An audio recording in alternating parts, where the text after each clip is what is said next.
Good afternoon, and welcome to the Town of Surf City Council regular meeting. This is June 3rd, 2025, and it's 4:30. I'd like to call the meeting to order. At this time, Nick Adams, if he would come up and lead us in our prayer, and he is from the Gathering Church. Let's pray.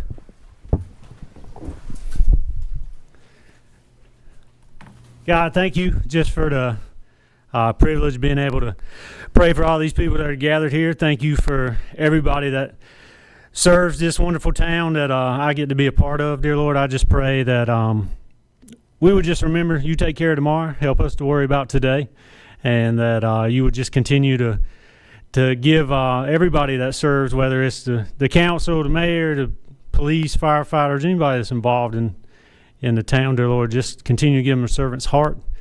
Help us to remember to be about people more than stuff and things, and to remember that, when we go to heaven, we can really only take praise and people with us. So just pray that when we get an opportunity to love on somebody, we do it, and when you call, not to hesitate. And I pray that you just continue to give the people that are in leadership wisdom and knowledge, dear Lord, that only comes from you.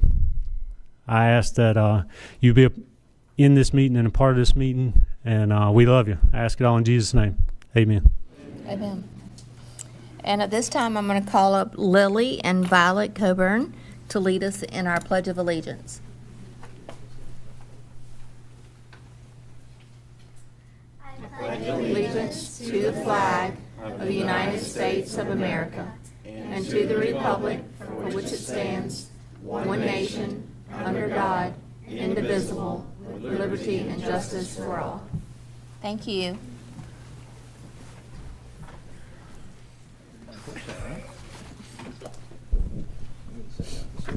At this time, I'm going to call up a young lady named Abby Holloman. And you can come on up, Abby, and just stand right here. So Abby Holloman, she's in the Sea Scout program. It is a co-ed program with the Boys and Girls Scouts of America. For over 100 years, Sea Scouting has promoted better citizenship and improved members' boating skills through instruction and in practice in water safety, boating skills, and outdoor social service experiences, and the knowledge of maritime heritage. It is my honor to introduce the 2025 through 2026 National Boatswain for the Sea Scouts program to Abby Holloman. This is her.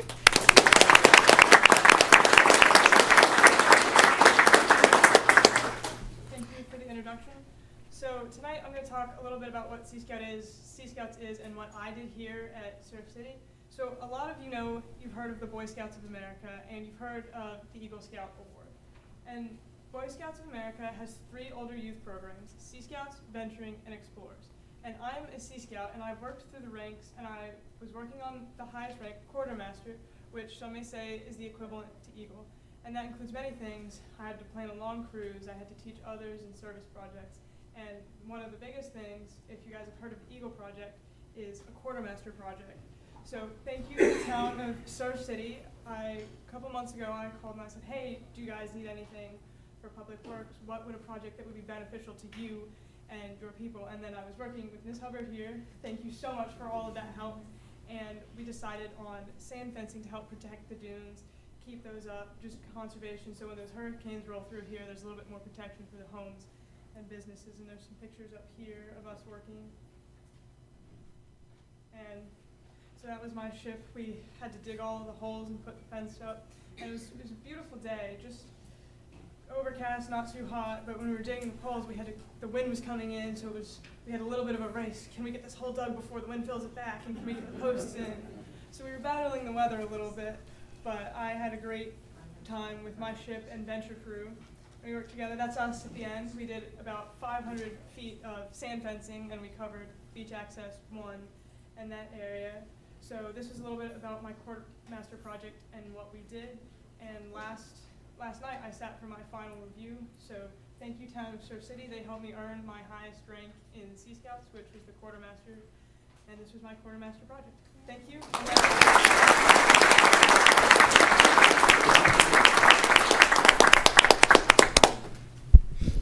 Thank you, Abby. That was a great job. At this time, I'm going to call up Sandy Monroe, our world traveler, to present us with the business of the month and the home of the month.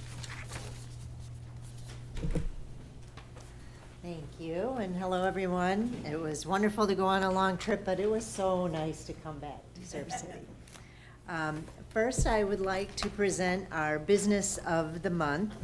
And this month, we chose a business that not only looks nice and all of that stuff, which is kind of what the start of the business of the month was, how it looks on the outside, but this business contributes back to our community in such a large way, bringing wonderful press and saving all the sea turtles and all of those kind of things. There are so many people that are involved, and it is the Karen Beasley Sea Turtle Rescue and Rehabilitation Center. And so I see one person in here.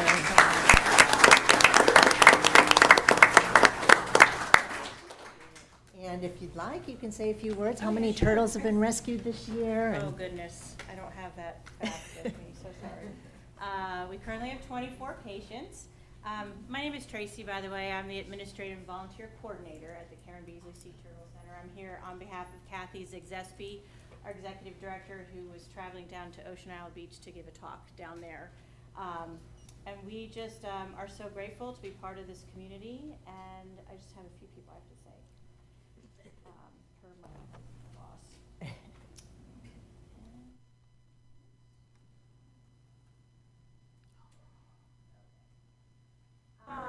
Yeah, so we were very fortunate that Lowe's Home Improvement chose us for their community outreach, and they did a lot of work this past fall for us, really cleaning up our beds and such.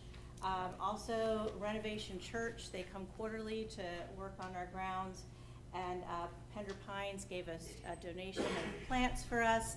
And also, we have many of our volunteers are also master gardeners. So we are grateful to all of them and our volunteers that to spend time not just with the turtles, but making sure the outside looks as wonderful as well. So thank you very You're much. We're very welcome. grateful.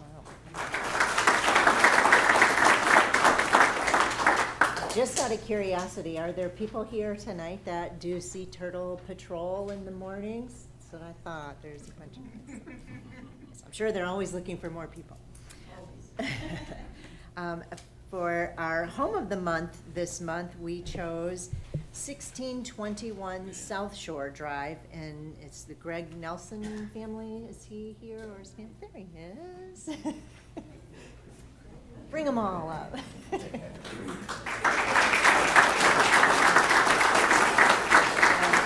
you like to tell a little bit about your family?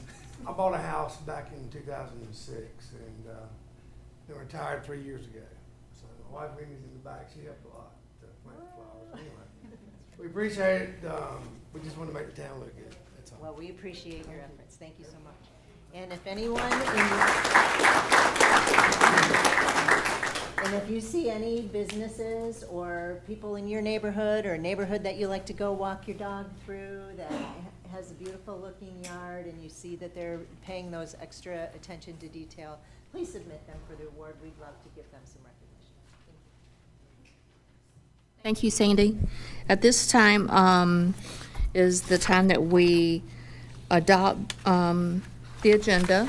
However, I would like to have a motion to move item number 9 under new business, Oceanside Plaza site plan to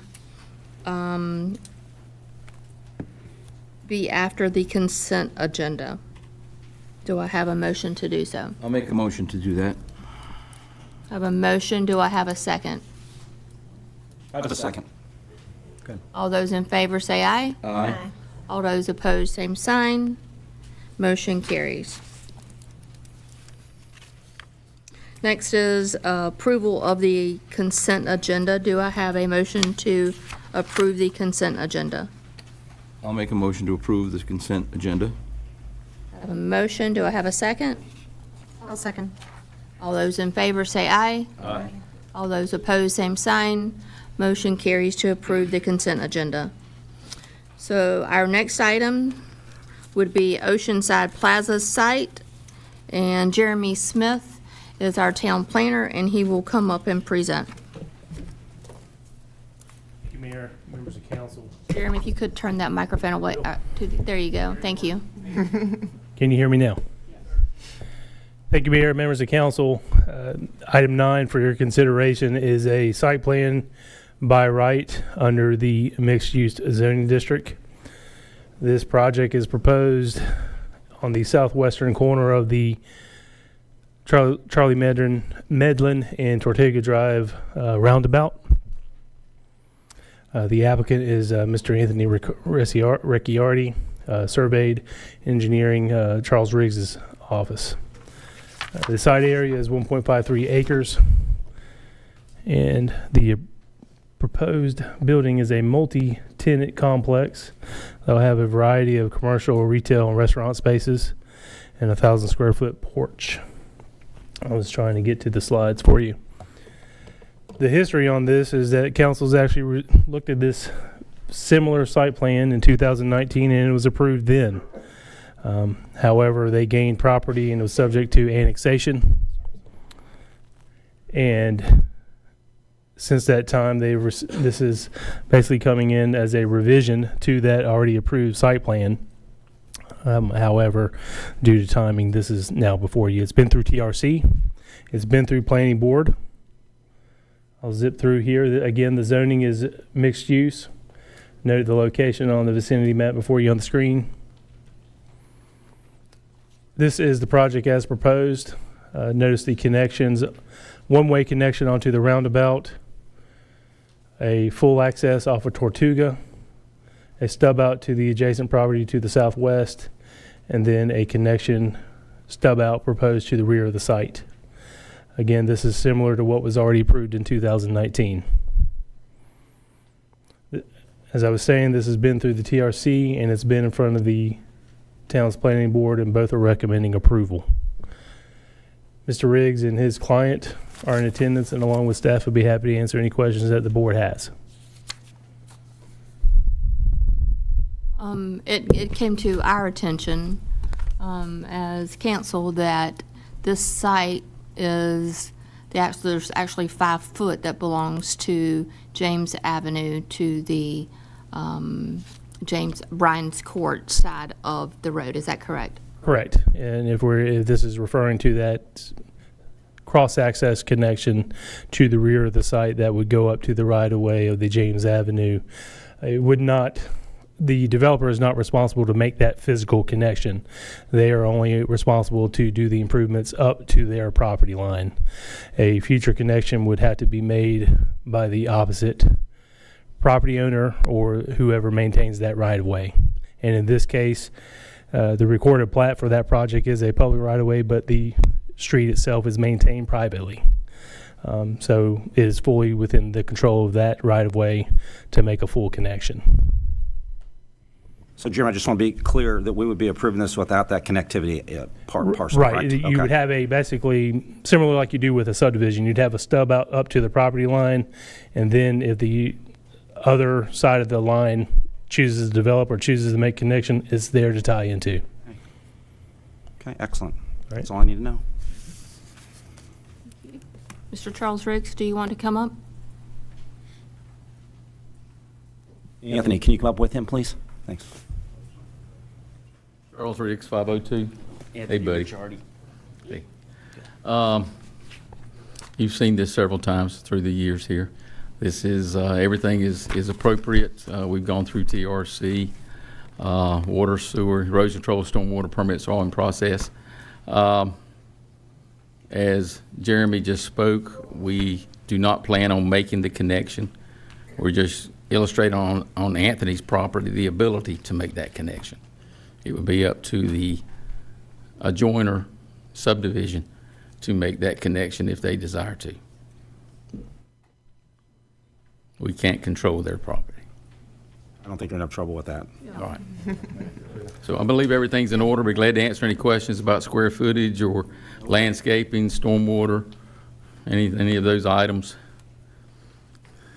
I think there was a lot of, maybe a little bit of confusion in the majority of the homeowners that were on James Avenue were thinking that the connection was going to be made and that was going to become a thoroughfare of traffic there, but that is not the case.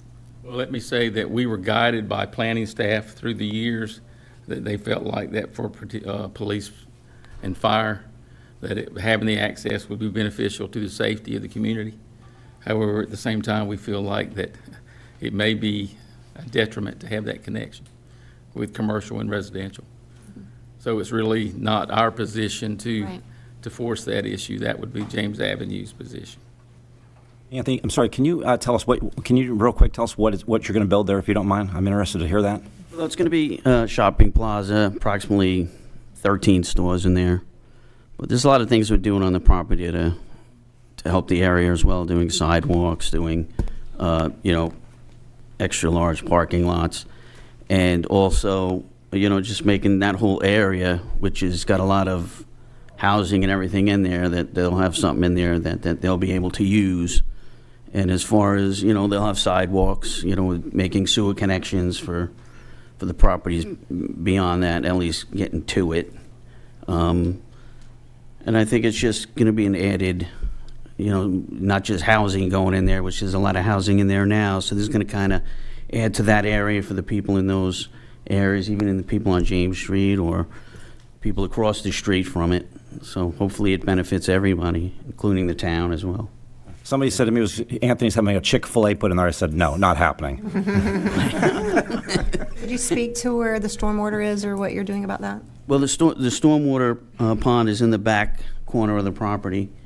So, basically with that being there, it's somewhat gonna help any other development going in, because that stormwater pond probably can be made larger to connect from the adjoining property, which will also save, additional space as well. And we kind of moved it from the front so that, depending on what they want to do with the roads, if they change the entrance into there, it's going to benefit Surf City because it's already gone. It's out of the way, and moving a stormwater pond would be pretty intense. So that's the whole reason, really, why we're moving everything to help for future stuff happening in Surf City. Thank you.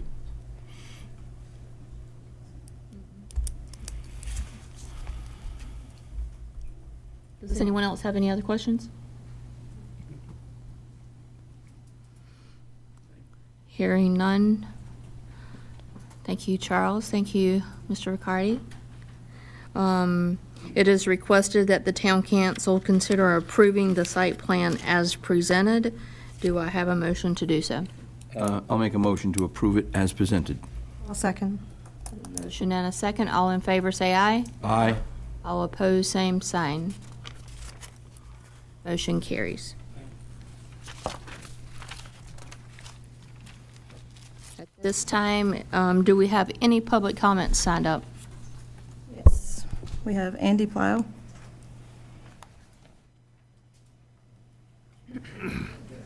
Andy Plyle?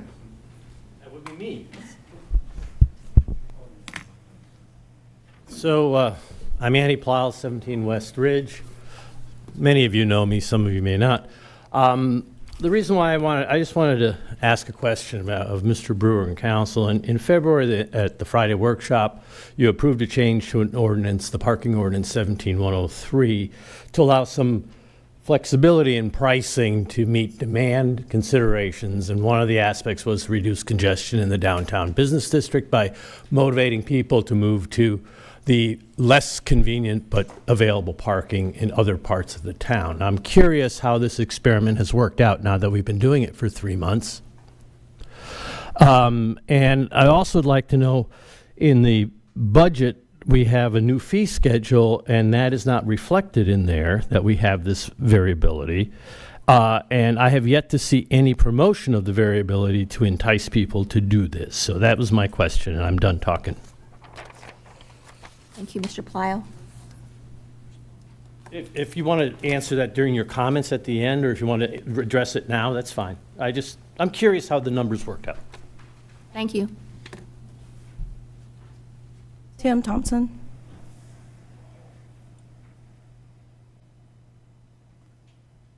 Thank you, Mayor and members of the board. We had a lot of folks here tonight to talk about Bryan's Court and James Avenue, but that's been fixed. So I just wanted to take a second and say thank you to the board and the mayor and the staff for taking into consideration our concern about that traffic, and appreciate you considering us there. Thank you very much. Yes, sir. Thank you. William Bayer.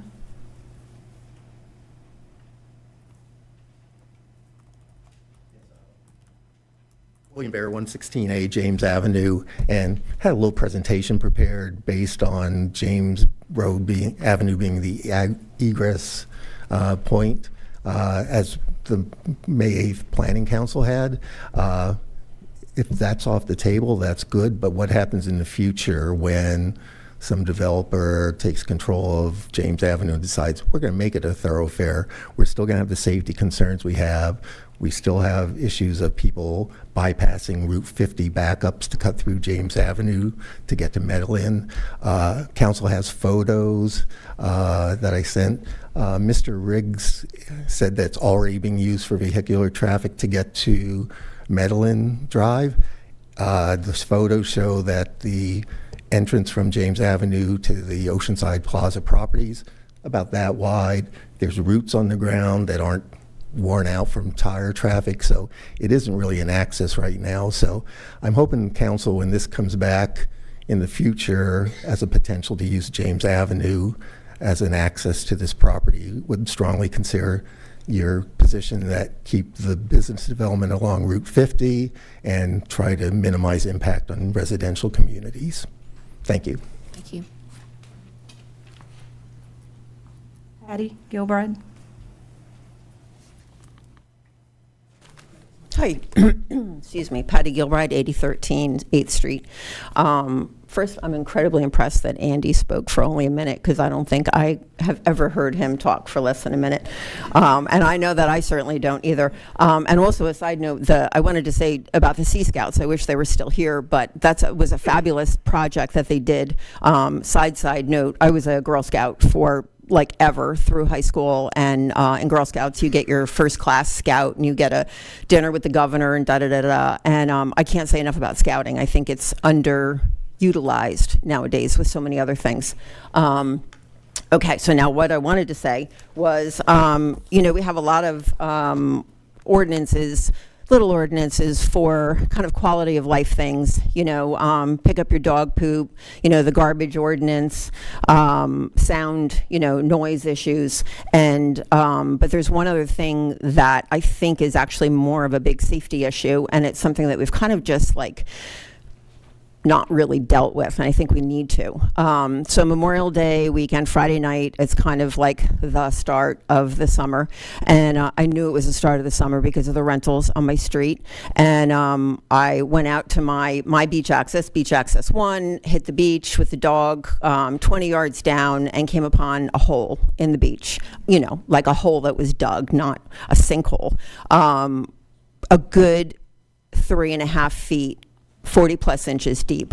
So I stood there, I was like, ugh, because usually I end up filling these things with my feet, and filling a 40-inch hole with your feet is way too much. So I walked down, walked away, and I'm like, somebody else will fill it in. And I'm like, oh no, because I'm always the somebody else. So I came back, I took a picture of it. 2 other 60-something ladies walking their dogs, they came up, and all 6 feet are filling the hole and stuff, and we're yammering on, complaining like 60-something-year-old ladies about who digs these holes and leaves them, because we talk about it all the time. So I did a post on Facebook in one of the local Facebook groups and about this hole in the picture, and year after year, season after season, we know it's a huge issue for the turtles. I'm sure turtle people could easily talk about, turtle flopping on its back, it's going to get stuck in there. 2, the folks that responded to this Facebook post, I had nearly 300 reactions and about 100 comments of trying to get ideas of what to do about this issue. And the people that say, oh, I broke my foot, it was a 2-foot hole, I broke my foot, I got stuck in the hole. I could, not everybody is fit, not everybody can climb out of a hole. I broke a hip, my mother broke a hip, blah, blah, blah. And of course, the biggest issue is somebody's going to die. A child's going to die. We've heard about it before. Kyle, I can always send this to you if you're interested. Can I get like 30 more seconds on this issue? I'm sorry? Thank you. Okay. I will get with you afterwards. But I do want you to know that you're more likely to die from playing in a sand hole than from a shark attack, a lightning strike, or even a vending machine falling on you. I'll get you the list, Kyle. Karen Siebert. Vending machine falling on you. That's good.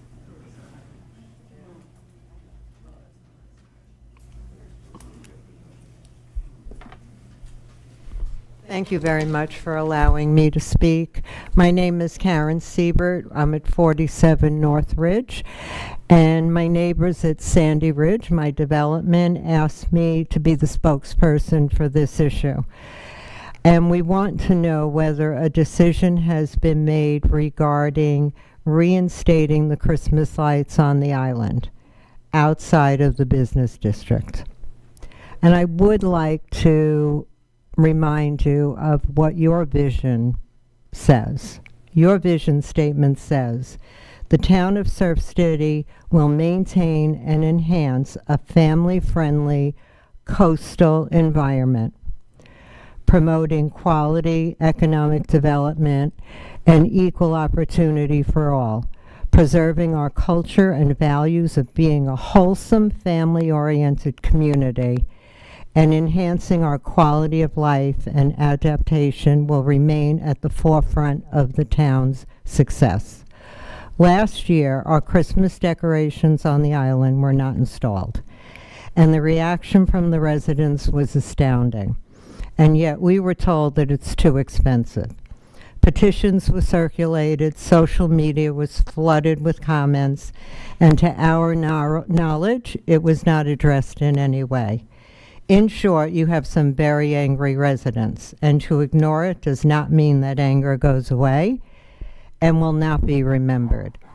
If your vision includes being a family-friendly coastal environment and a wholesome, family-oriented community, then you've somehow forgotten your vision.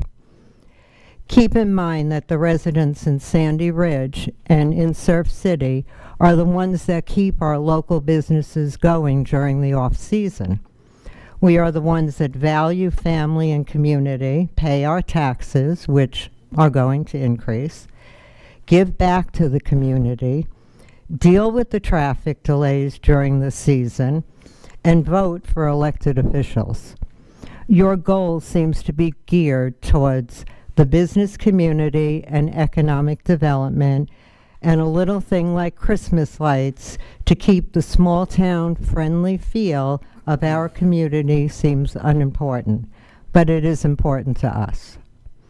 We ask that you consider keeping up the tradition of having Christmas lights installed on the island, in the business and residential areas, and on the mainland side, so that during the holiday season, you can bring that feeling of community back to Surf City. Any comments would be appreciated, and I thank you for your time, and hopefully you will reconsider. Thank you. They've been ordered. That's good. And Kyle, we can give you an update during his report on Christmas.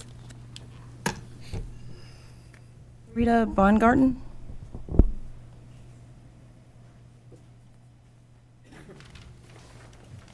Good afternoon. I'm a resident here at 1103 North Topsail Drive, and I'm representing the surrounding neighbors of the property at 1102 Mecklenburg Avenue.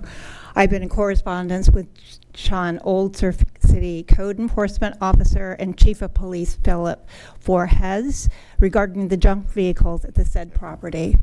Mr. Old defined the vehicles and debris as junk, but determined that the town can only fine the resident and cannot remove the junk. Likewise, Mr. Olds informed me that the police department would be the department to enforce the removal of the junked vehicles. However, he also stated that under the Fifth Amendment, the PD could not remove the vehicles. In consultation with a lawyer, the Fifth Amendment applies to cases involving taking a property for public use and not public health and nuisance situations. The junked vehicles are safety and health concerns. The property is adjacent to my property, and we have seen rats in not only our yard, but the yards of other residents nearby coming from the property, including a yard next door to said property who found rats in their skimmers, their full skimmers. In addition, the junk trailer on the property has a door open, and anyone can access the junk in the trailer, which is a safety hazard. Rats and possums live under the trailer. The North Carolina statutes 160A-3032 says that any junk vehicle found to be in violation of an ordinance adopted pursuant to this section may be removed. However, it has to be authorized by a city official. The statutes also outline other relevant factors to consider: protection of property values, promotion of tourism and economic development opportunities, indirect protection of public health and safety, preservation of the character and integrity of the community, and promotion of the comfort, health, happiness, and emotional stability of area residents. Your help to clean up the clean up the junkyard at 1102 Mecklenburg is very appreciated, and we support your mission to upgrade the housing stock, support positive attitudes of residents, homeowners, investors, lenders, appraisers, and realtors toward the neighborhood. We're asking for your support that the town ordinance be revised to be realigned to the state statute so we can go forward with supporting Ms. Creech, who is the owner of 1102 Mecklenburg. Thank you for your support. Thank you. Thank you.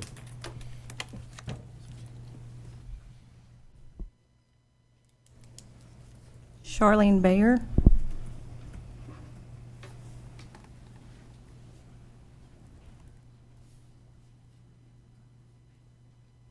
Charlene Bayer, 116A James Avenue. My comments concern the comments in the Planning Committee meeting where they talked about opening James Avenue as an ingress-egress. I know the issue may not be present today, but I'm going to continue with my comments because I think they're important enough for everyone to hear. If opened as an ingress-egress, it's impossible to limit traffic to only that one restaurant. I counted between 36 to 39 active businesses in the immediate area, with the addition of 13 that Oceanside is proposing. 144 large apartments in Phase 1 at Hudson Bishop Creek, 23 existing townhomes at Triton Way, with expansion currently taking place. Karen Beasley's 25 to 31 tours per day can generate up to 100 additional cars per day alone. Vendor supplier deliveries to the back of not just that restaurant, but all businesses to avoid 50, and FedEx, UPS, USPS, and DHL in order to get someplace quick will generate a lot of traffic as well. I ask the council continue to oppose opening James Avenue as an ingress and egress. You can't presume that just because a business says 100 cars usage that it will not be used by all these other businesses and residents as well. This council has consistently talked about limiting business traffic to the Route 50 business corridor, but opening James Avenue would negate that policy, and business traffic will be diverted onto a residential street, creating a multitude of safety concerns. In addition, there is no one addressing the infrastructure problems that James Avenue has already experienced, specifically at least 3 road problems, including sinkholes and stormwater issues. This regard of infrastructure problems is a lack of short-sightedness. I do have a list of additional property owners who have requested that I voice their opposition by proxy. I'm not going to say that right now because I think that at this point it may be a mute point. Now, my next comments are mine alone. In regard to the Planning Committee meeting on May 8th, the microphone identification function was turned off. There was a comment made by either Surf City staff or a Planning Committee member about a certain person or persons not being present to oppose this proposal during the meeting. This elicited laughter and chuckles from all. Not only is this not professional, but it could also imply partnerships, which leads to the question of why was it being rubber stamped at that point? Thank you for your time, and I appreciate the opportunity to comment. Ms. Beer. Larry Rice.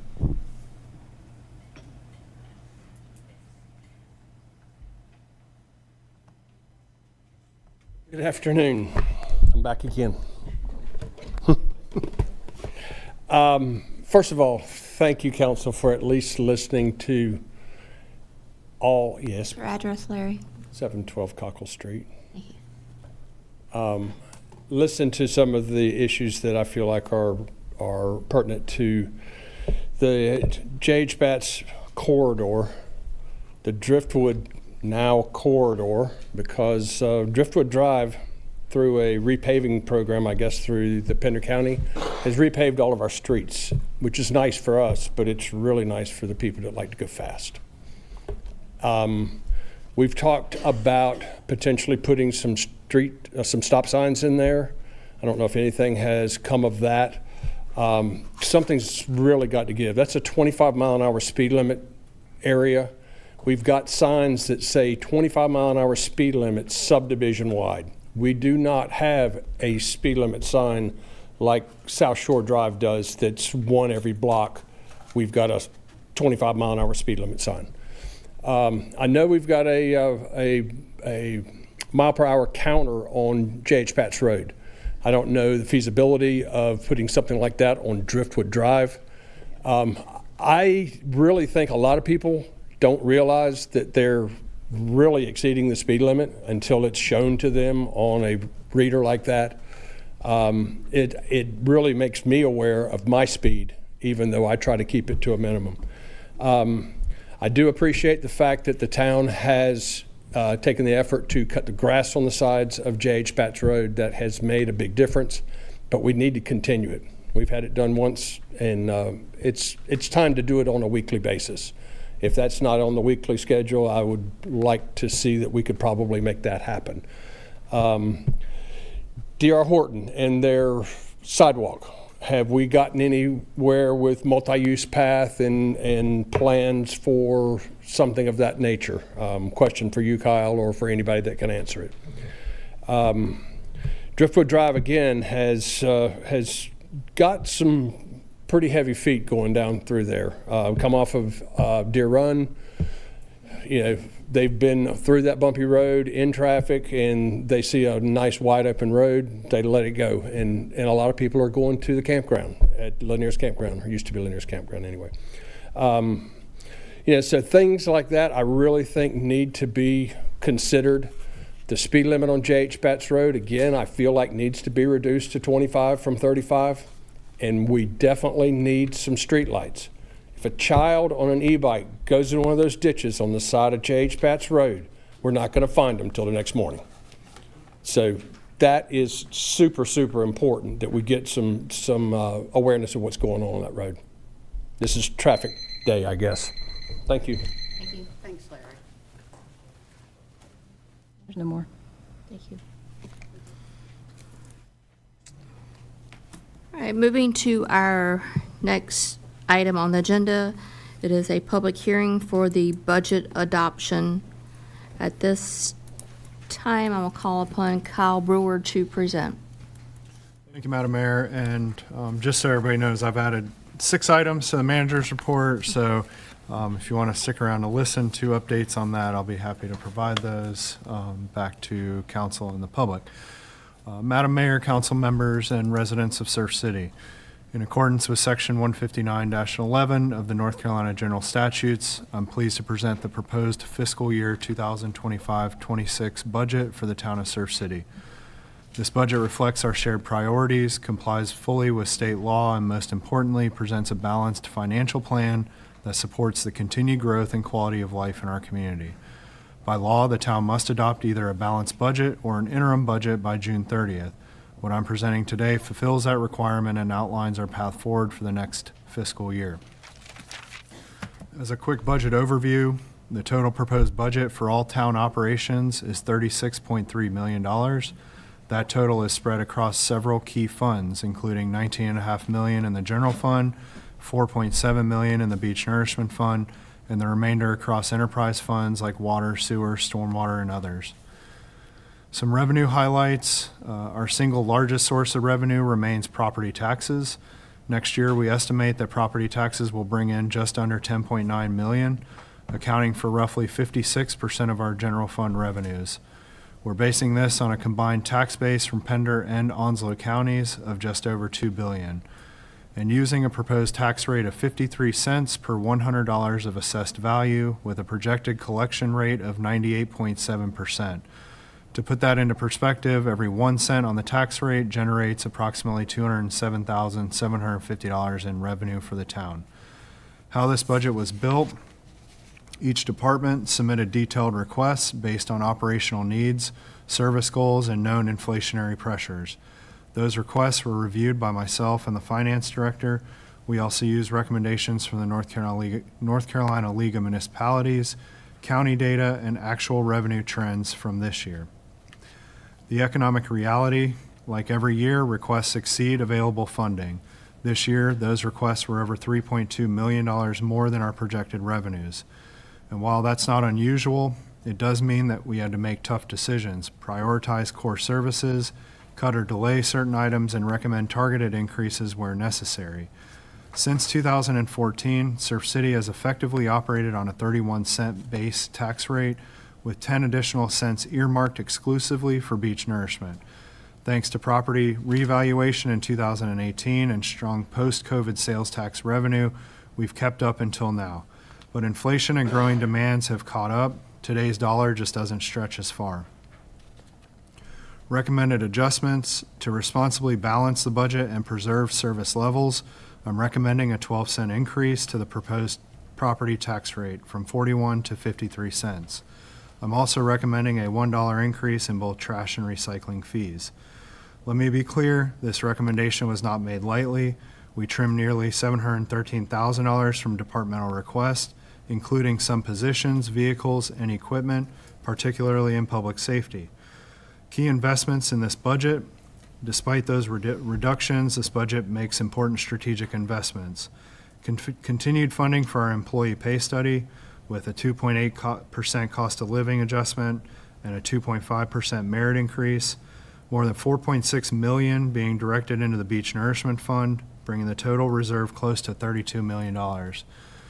This year, we completed the Banks Channel dredging project, adding approximately 600,000 cubic yards of beach quality sand to the ocean front, a new solid waste contract that keeps annual increases capped at 3%, over $600,000 allocated for street and sidewalk improvements, continued capital investments in water and sewer infrastructure. What the tax increase supports: the recommended 12-cent tax increase will directly support 2 new police officers and related equipment, 5 police vehicles. 2 of those will be new, 3 being replacements as part of our managed fleet system, in-car camera systems for our police vehicles, 4 new firefighters for the fire department, including 3 captain positions, new fire apparatus and air pack replacements, and full implementation of the townwide pay study. Even with growth in property values and sales tax revenues, Surf City is facing a structural funding gap, a gap between the level of service our residents expect and what our current revenue structure can support. This proposed budget and the modest increase it includes helps us close that gap. It allows us to maintain public safety, invest in infrastructure, and take care of the employees who serve this community every day. I want to sincerely thank the mayor, the town council, our finance director, department heads, and all town employees for their leadership and teamwork in developing this plan. Together, we're ensuring that Surf City continues to thrive both now and into the future. Thank you, and I look forward to any questions and discussion. A copy of the budget ordinance by fund is included in your packet, which outlines all general fund revenues, general fund expenditures, accommodations tax fund revenues and expenditures, water and sewer fund revenues and expenditures, as well as other enterprise utilities. Again, Madam Mayor, I'm happy to answer any questions that the board may have at this time. I also do have a detailed list of all expenditures that make up the tax increase, if there is any necessary descriptions requested. At this time, can I have a motion to open the public hearing? I'll make a motion to open public hearing. I'll second. I have a motion and a second. All in favor, say aye. Aye. All opposed, same sign. Motion carries. Our public hearing is now open for budget adoption. If anyone has any questions, now is your time. Andy, Lyle. Andy Plisle, 17 West Ridge. I did a deep dive into the budget. We needed a little over $2 million additional revenue for the operating part of the $19 million operating fund, proposing a 30% increase in the property tax rate. This will generate that money if one assumes there are no changes in growth and no changes in the assessments. You know, Pender County is reassessing all the properties. If Brunswick County and Onslow are any indicator, those assessments will be going up 35 or 40 or even 50%. We don't know for sure. They had the budget meeting yesterday and they didn't tell us what they expect. When you add 30% increase in the mill rate and 35% increase or even 30% increase in the assessment, each property owner will see an almost 70% increase in their Surf City property taxes. It'll generate between $6 and $8 million, 4 times the amount that we really need. In the meantime, we have $50 million sitting in an operating expense discretionary account.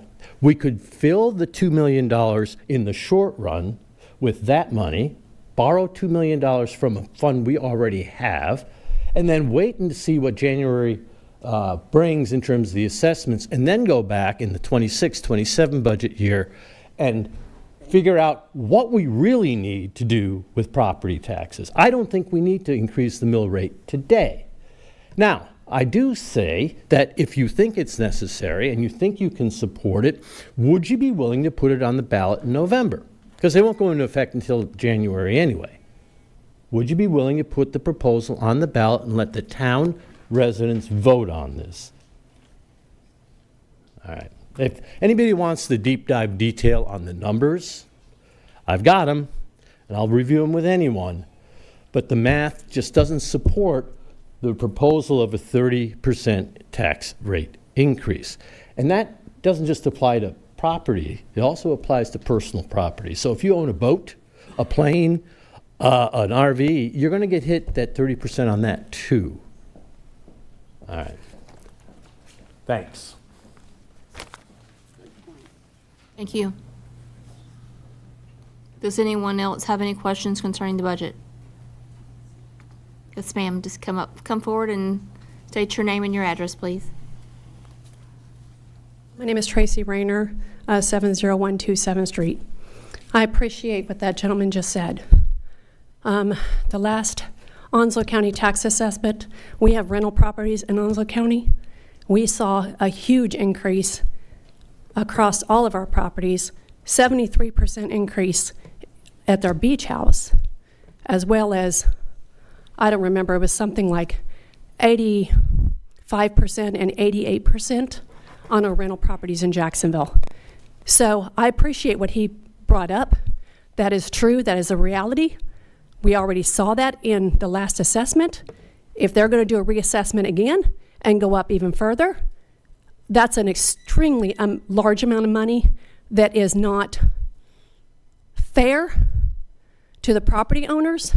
There are people that can't even stay in their homes because their property taxes have gotten too high that they're having to sell their properties because they can't afford to stay in their homes. You're talking about elderly people. I've got a neighbor who's 78 years old, has had to go back to work at Walmart because of her taxes and insurance. I have another elderly friend who lives on the island that is 91 years old, and thankfully she's got a husband who takes care of everything. But, you know, this is just not, it's not acceptable to turn around and run people out of their homes because of the need and want to spend more money and take more from the people. It's just not right. I've already experienced it in the last assessment with the 85 to 88% increase on properties there, 73% here.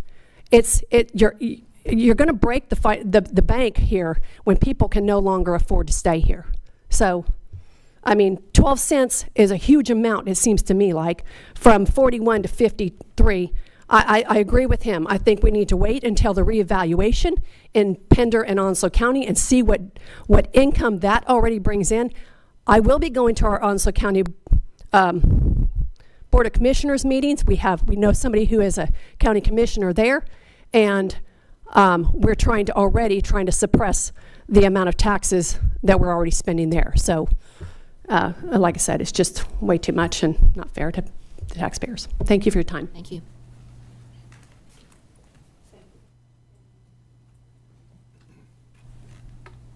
Does anyone else have any questions concerning the budget?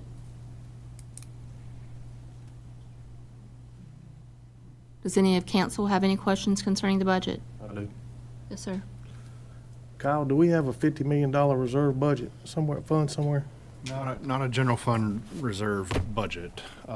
If you want to look at a beach nourishment fund to take away from that, you might be able to add a few of those funds together. We do have a looming beach nourishment project that is about to take place. That's a pay-as-you-go type of project. But it's the beach nourishment fund. It's not. We do not have a secret reserve fund. And I don't mean that in a bad way. I want to know. Unless Melissa wants to add anything to this, we do not have a $50 million reserve fund. Would that affect the beach nourishment?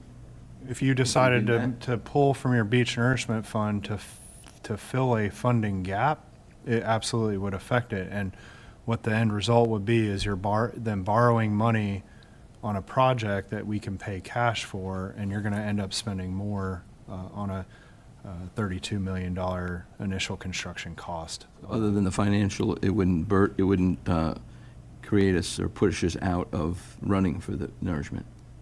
We'd just have to take on more responsibility. You're going to take on that. You will take on the obligation to pay for that project, and you can either borrow that money from the federal government with a fluctuating interest rate that changes quarterly, or we can continue as we have planned to pay for that project. And what this town and what these citizens have done over the last 10 plus years is, for lack of better terms, shoveled 10 cents of your ad valorem tax, so operating on 31 cents for that amount of time, into this beach nourishment fund, which we have strategically invested to earn interest on that and take advantage of favorable interest rates in our current economy, and still keep some of that money liquid, but essentially we are prepared to pay for that project with cash. When does the Pender County reassessment actually go into effect for our citizens? So that will go into effect next fiscal year. So right now, again, I can appreciate Andy's comments. This is something that this council did discuss, and we took that into very serious considerations. But at this point, we don't know anything about Pender County's reval. I think what Andy is mentioning about surrounding counties and other jurisdictions, yes, I would anticipate it. The market is going to tell you that. Look at the tax rate of your neighbor's property and ask them if they want to sell for that dollar amount, and I'm sure they're going to tell you no. So when that adjusts, there most likely is going to be an increase. Whenever there's a revaluation from the county's process, this town board, in looking at a budget for next year, has to make a determination on what the tax rate is going to be. Now, we don't know what that number is going to be, but you have to make that decision with direct acknowledgement of the revaluation whether you're going to keep the same tax rate, lower the tax rate to be a revenue neutral, or increase it if there was some other extenuating circumstance that would be unforeseeable at this point. Right now, we would not have any unforeseeable major expenses where we would assume that the tax rate would go up next year. When was the last time in Surf City the taxes were raised? So how many years has it been, or if it has been? I can pull it up, but please just let me generalize here. So it was the tax rate in 2012, I believe, was 28.5 cents. In 2013, that went to 31 cents. In 2014, it went to 41 cents. However, that 10-cent delta was directly geared towards the beach nourishment fund. So theoretically, the operational revenue for the town, other than natural growth, sales tax growth, et cetera, has maintained a 31-cent tax levy for the operational needs of the town. And as I mentioned in my budget message, the town has been very fortunate to realize that growth because our operational service delivery has grown. The necessity for police officers, we've been able to hire police officers. We've been able to retain police officers. We've been able to grow our fire department. We're working on a operations plan there where it's going to require 12 additional staff members to staff an extra engine. We're starting to have call overlap with our fire department. This is something new to this town. We operate 2 stations. Well, there's been times where there's been 3 calls for 2 stations to respond to. So there's overlap there. You have to fund an additional engine so we have the resources available to meet the needs and expectations of our community. How many police officers and fire department did we hire last year? So we hired, we have a hiring matrix for our police department. That's going to be based on certificates of occupancy that are issued through our community development department, as well as calls for service. What our matrix requested was 2 officers last year. We were only able to fund 1 officer. So this year we are looking at 2, even though the matrix could probably recommend 3. In the year prior? Year prior, fire department, I don't, you got me a good question on last year. It was 0. Yeah, I don't think we hired any firefighters from the year prior. The year prior to that, we did add firefighters. So based on our matrix for our hiring for the police department specifically, but also kind of for the fire department and calls for service, we're way behind the curve on staff. I don't want to state that we would be way behind anything, because that is something that I think that this community can pride itself on, is that we have mechanisms in place to identify when those needs come up. Those needs are addressed to council, and you all have been very good at reacting to those needs when they do come up. So way behind, I don't want to say we've gotten way behind. The public safety in this community is top notch, I would have to say. The thing If we're not able to keep up with that, then that goes to the wayside as well. Correct, yes.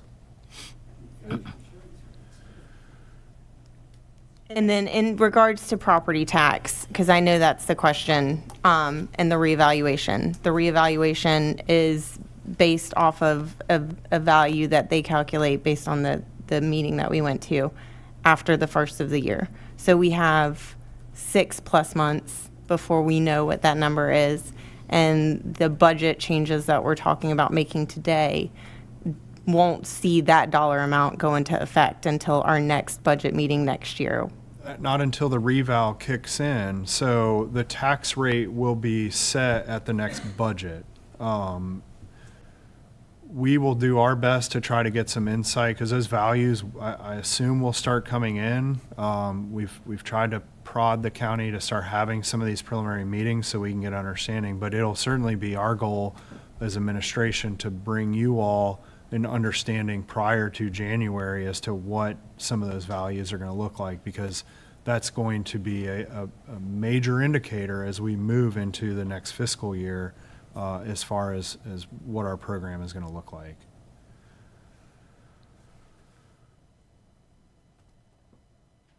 I'd like to share a comment more so than a question.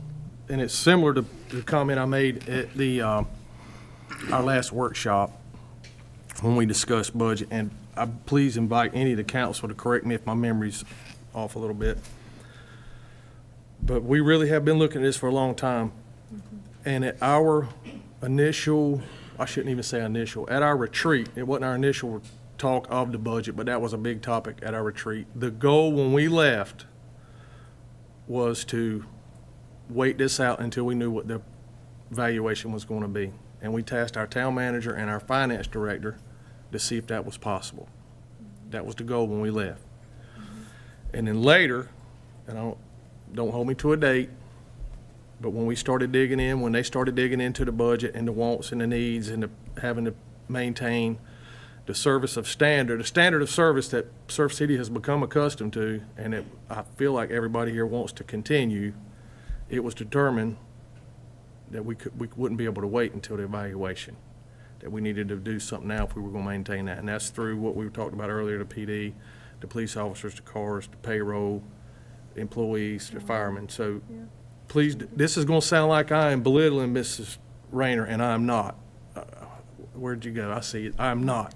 I promise you that there's no, and I don't want to put words in anybody's mouth, but I guarantee you this is the answer. No one on this board is looking to just need and want to spend more money. I promise that's not true. But I know that it can feel that way. My goal, and I'm assuming, I'm making an assumption here for the rest of the board, and I'm hoping that they'll go along with this, is once we do notice new tax assessment value, that we're going to look at that, and I hope that we go to a revenue neutral, as Kyle mentioned earlier, so that we're spending money on what we need, not necessarily pet projects or wants. So I know I'm rambling. My goal is to let you know we're not going in this lightly. We're not trying just to spend money, I promise. And that when the time comes next year, we will definitely take into account what the new property values are, what that looks like on paper, because the last thing I personally want is any type of double taxation, or even, as the two spoke people, Mr. Plow and Ms. Rayner mentioned, the values could go up. We just don't know, 20, 30, hopefully it's not 75%, but I mean, that's a possibility. I think I've covered everything. I apologize if I didn't. I have a question. Please come up to the mic and state your name and address, please. Peggy Arsenault, 288 Atkinson Point Road. One of the things that Onslow County didn't do, or North Topsail Beach didn't do, is they didn't remain revenue neutral after the assessment went into place. So rather than lowering their tax rate, they kept signing and actually jacked it up. So they ended up making lots more money. And I think that's what people are worried about, is are we going to get all this money because we tax everybody to death, but it doesn't go to what people really want. So we can kind of make sure that we stay more revenue neutral and lower the tax rate, because the assessment's really what drives what you pay. You can also fight your assessments. Thank you. Would anyone else like to come up and speak?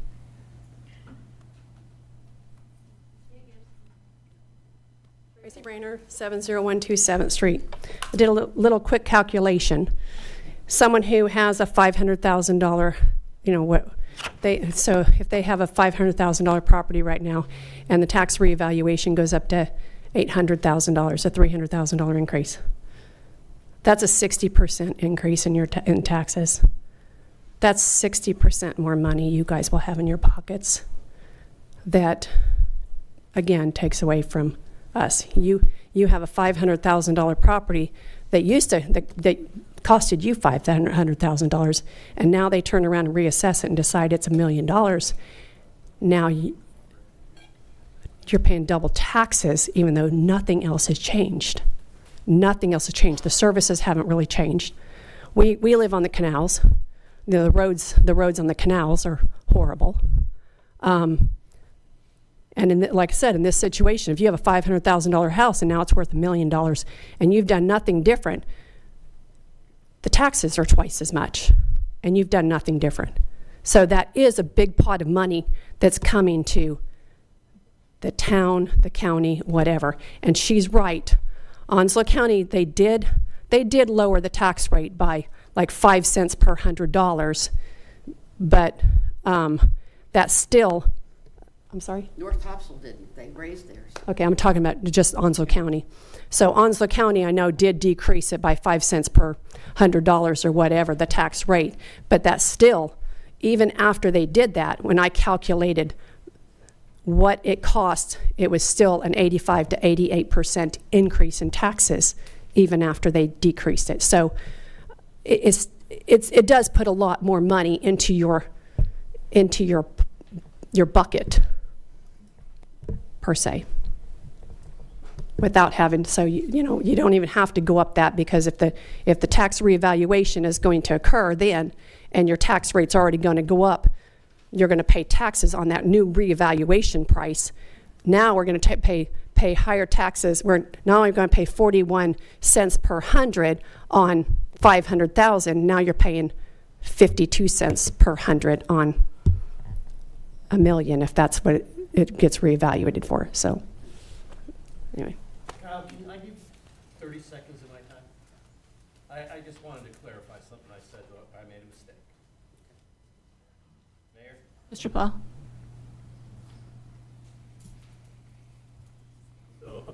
Apparently someone heard 50. I meant 15, okay? So that was, 50. And I took this from the 2023-2024 audit, okay? In 2023-2024, according to the audit, we added $3.7 million to the operating fund reserve balance that brings it to $15 million. So there is money in the operating fund balance. That means that we don't have to pull money from any of the other reserve accounts. And there are a handful of reserve accounts. Sewer and water is one of those. Beach nourishment. We have a capital account. It's a reserve account for capital. It's got $52 million. I don't think you can take any money from... No, we can't take money from there. I'm not suggesting we do, but we have the operating fund, $15 million cash. 15 million. Did I say 50 again? No, you said it's 15. So, and this is at the end of the 23-24 tax audit. So we don't have 24-25 yet, do we? Usually happens this, right but they're probably doing it now. Yep, closing out the books now. It's there if we want it. I still think we should wait before we do this. It's much more difficult to unwind this once it's done. And it's a bad optic because it's tough to justify. I agree, the $2 million or $2.3 million or whatever we want in the increase up to the $19 million operating to fund police, I have no qualms with that. My qualm is about the source of that funding. And I think we have room to start this. And this funding won't go, the mill rate doesn't apply until next year anyway, right? You're not going to apply it to this year. No, it comes into effect July 1. July 1. This is for this fiscal year. So this year's taxes are going up. Fiscal year 25-26, yes. All right, well, I think we have the $2 million. We can fund the gap in the short term, wait for the assessments so we don't have to unwind the 53 back to 41 or 39 or 37 to attain the standard, which is revenue neutral, right? And by revenue neutral, we mean the 19 million, not the 17 that we spent. Okay, thanks. Thank you. Does anyone else have any questions from the public? Just for clarity. Yes, ma'am.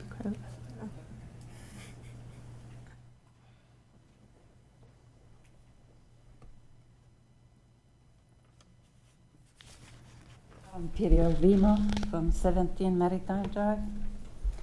And my opinion is that you should really delay the property tax raise till next year and see what the new property valuation will be. Maybe you don't even have to raise the taxes because there's a big possibility that property values go up a lot. I just read from the newspaper that in New Hanover County, the property values went up 50%. and their tax rate is 35 cents per hundred, and now they are considering reducing the tax rate. So is there a way to delay some projects and do it then next year? Then you for sure get more money. Because I'm afraid that if this year you raise the taxes, and next year when the property values go up, are you going to reduce the taxes? And are you going to reduce that for that 12 cents you are raising now? A 30% tax increase is really huge. It's from 41 cents till 53 cents. And it seems like there are a lot of people who have been here for years and years and maybe can't afford the tax raises. So Surf City has been a quiet town, but I understand it has grown 34%. And I think we should keep it. So there are people who have lived here a long time that they could afford to live here. It's getting really commercial, and it would be great to keep the Surf City like it used to be. And I think if it's question only 6 months before you know what the new property values are and how much more you get money, maybe you can even keep the tax rate in 41 cents, because for sure you get more money. It's for sure that they will raise the property values. So it just seems like you are taxing the people out of the town who have been living here a long time and maybe can't afford to pay the property taxes. So 6 months waiting shouldn't be impossible. There should be some projects you can delay till next year until you see how much money you get. Thank you. I don't know if this is a you question or maybe a Melissa question, but for our reserve account with the North Carolina League of Municipalities, we're required, or they have a good standing for a dollar amount that we're supposed to keep in that account. Yeah, you generally want to look at what your general fund reserve is in comparison to your operational needs. So in a coastal community like Surf City, bad things can happen in certain seasons. I try to dance around those things, and I think the town's been extremely fortunate. But those are direct expenses that come out of our general fund reserve in the event that something happens. We can't assume that we will be made whole again through external resources, through the state, through the federal government. We have to protect ourselves in that. I don't have this number in front of me. I believe the operational percentage is about at 87%. So for a coastal community, that's about where your benchmark should be. Anything you start getting below that, then there's risk of not being able to function when that event happens, and we have to recover from that. For example, after Florence, this town had to complete a $14 million truck haul project for the dune restoration. That's $14 million. We got $11 million, thankfully, at a reimbursement of that, so we still had to eat $3 million of that. If that occurs this year and we have to do a $14 million dune restoration project,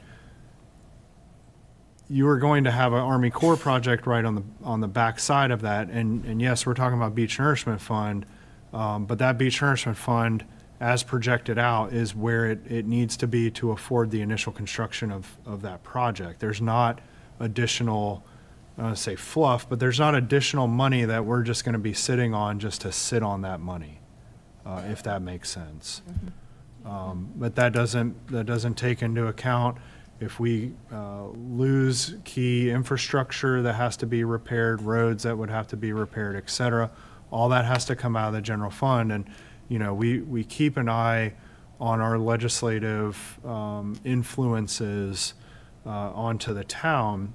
And it's something that the council discussed at our retreat through some of our strategic exercises. But, you know, there's serious threats in which the federal government is not going to fund certain category reimbursements, public assistance being one of those, so that if this town hall gets taken out, God forbid, public assistance might not be there to say we're gonna go ahead and give the money back to the town to rebuild your town hall. Critical infrastructure that we need to operate.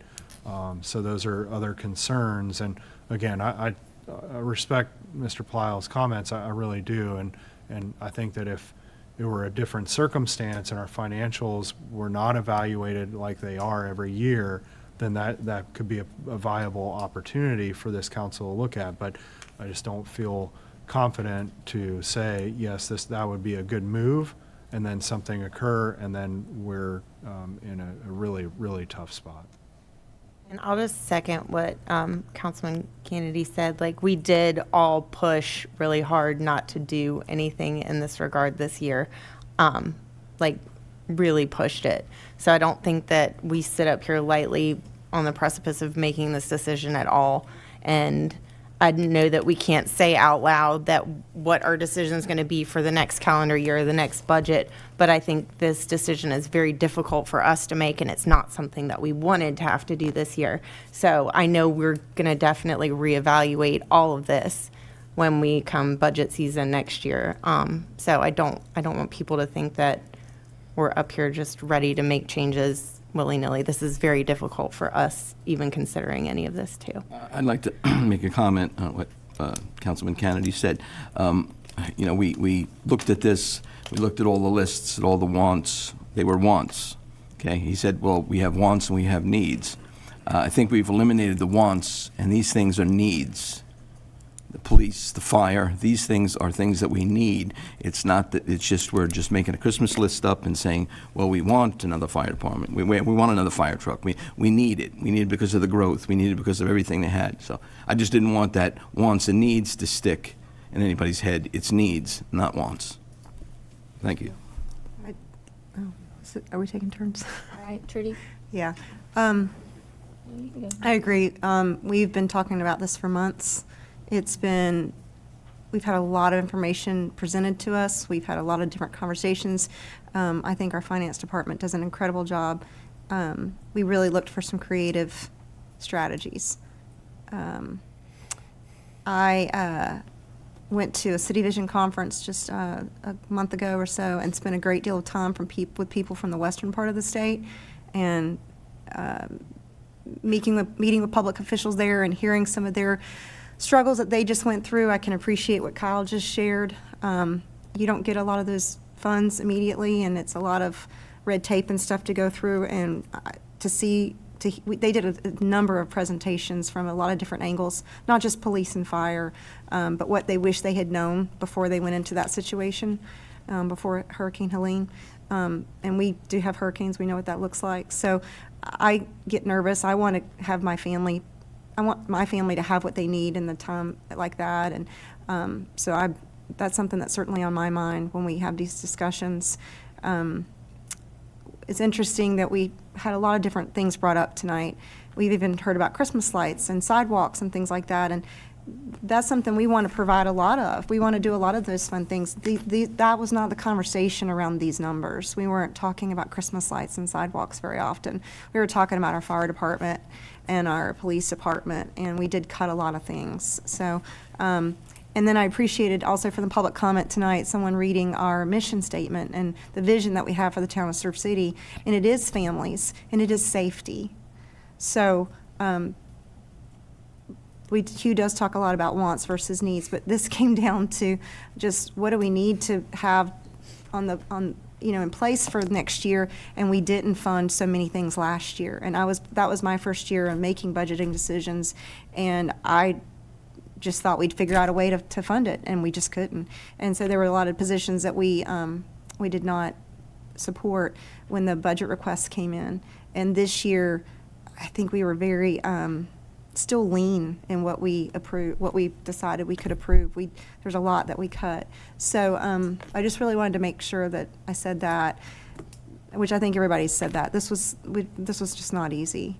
But if we're going to stick with our mission statement and we're going to take care of the families here and we're going to be prepared for what we don't know, and I know we don't know what monies we'll get from the county assessments and things like that, but we will constantly be reevaluating this. We're Surf City residents too. This is not what we want to spend our money on either. So, all right, thank you. Jeremy? Yep. So I'm going to back up a little bit and kind of give a little history here so we can all be on the same page, so you can kind of feel our pain as you have pain in your heart.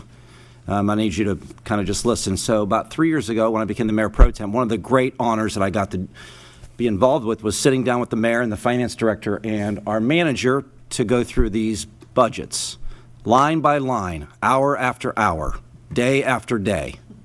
And the mayor and I have arm wrestled for 3 years over what are we going to cut, what are we going to get rid of.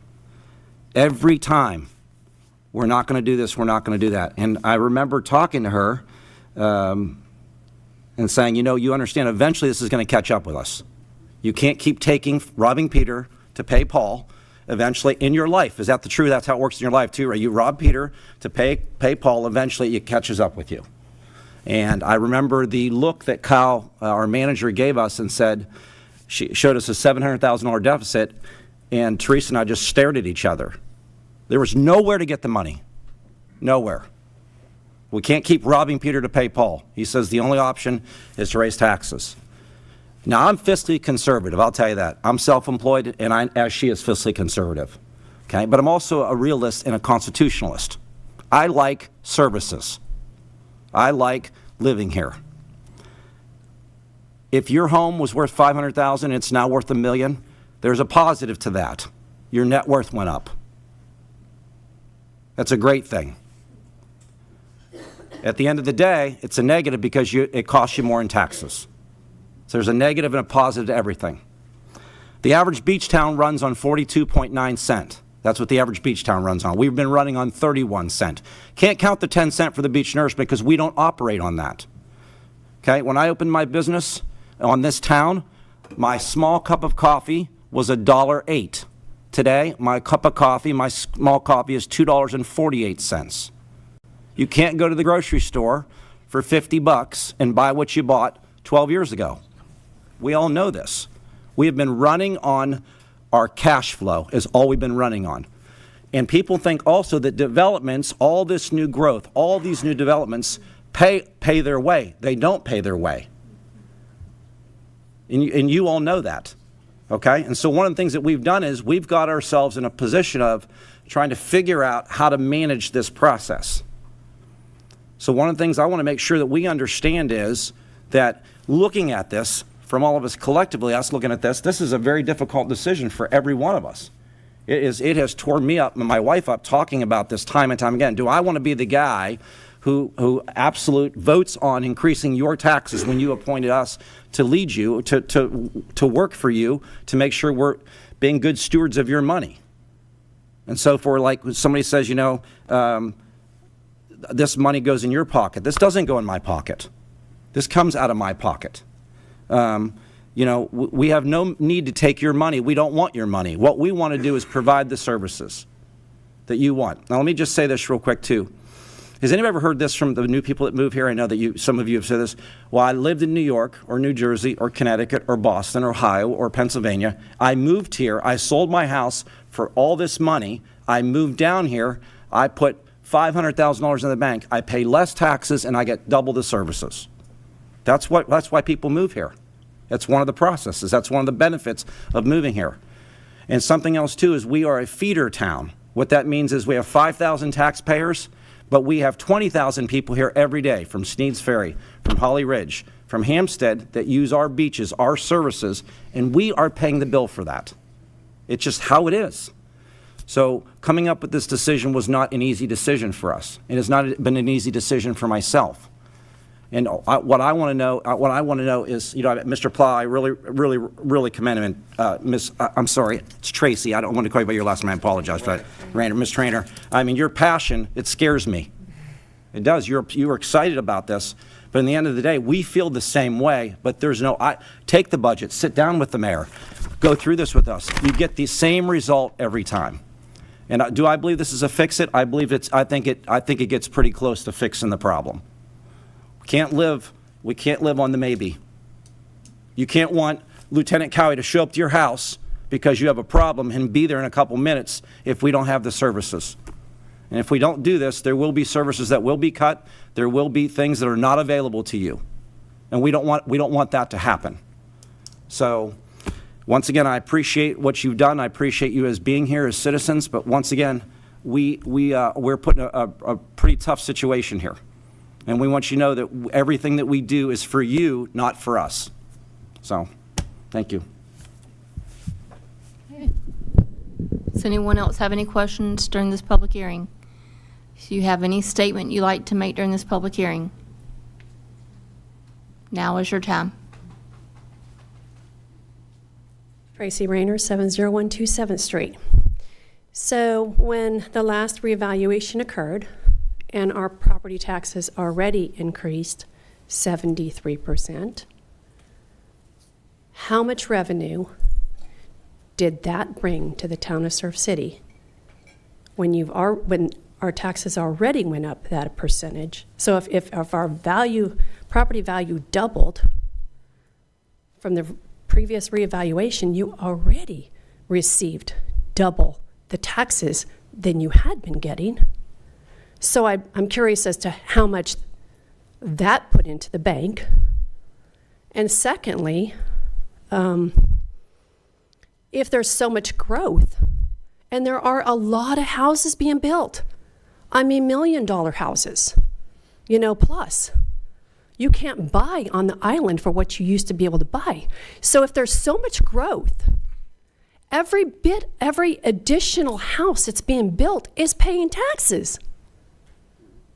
So your tax base already is increasing.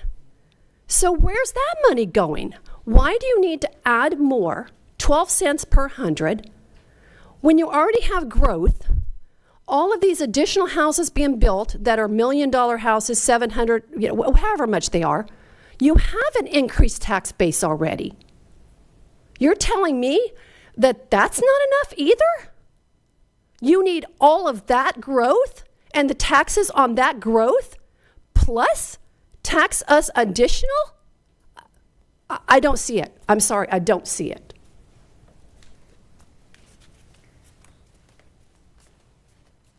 Does anyone else have any questions or comments during this period? Would anyone else like to come up and speak? Yes, sir. Anthony Ricciardi. Everybody in this room has to understand, along with all of these new homes that are coming in, they're coming in with families of 4, families of 3. There's so much more stuff going on in this town. 3 cars. Exactly. More road work, more cops, more firemen are needed. It's not just, everyone on this board has to pay taxes too. All their taxes are going up, not just everyone in here. And I'm a guy that's got to pay it too. So, I mean, I know everyone's upset about paying taxes. Nobody likes to pay. I hate paying taxes, and so does everyone in this room, but it's life. It's a reality. There's nothing we could do about it. So everyone on this board's paying the taxes. You think they want to raise taxes on themselves? No. It's needed. I'm on the Economic Development Board.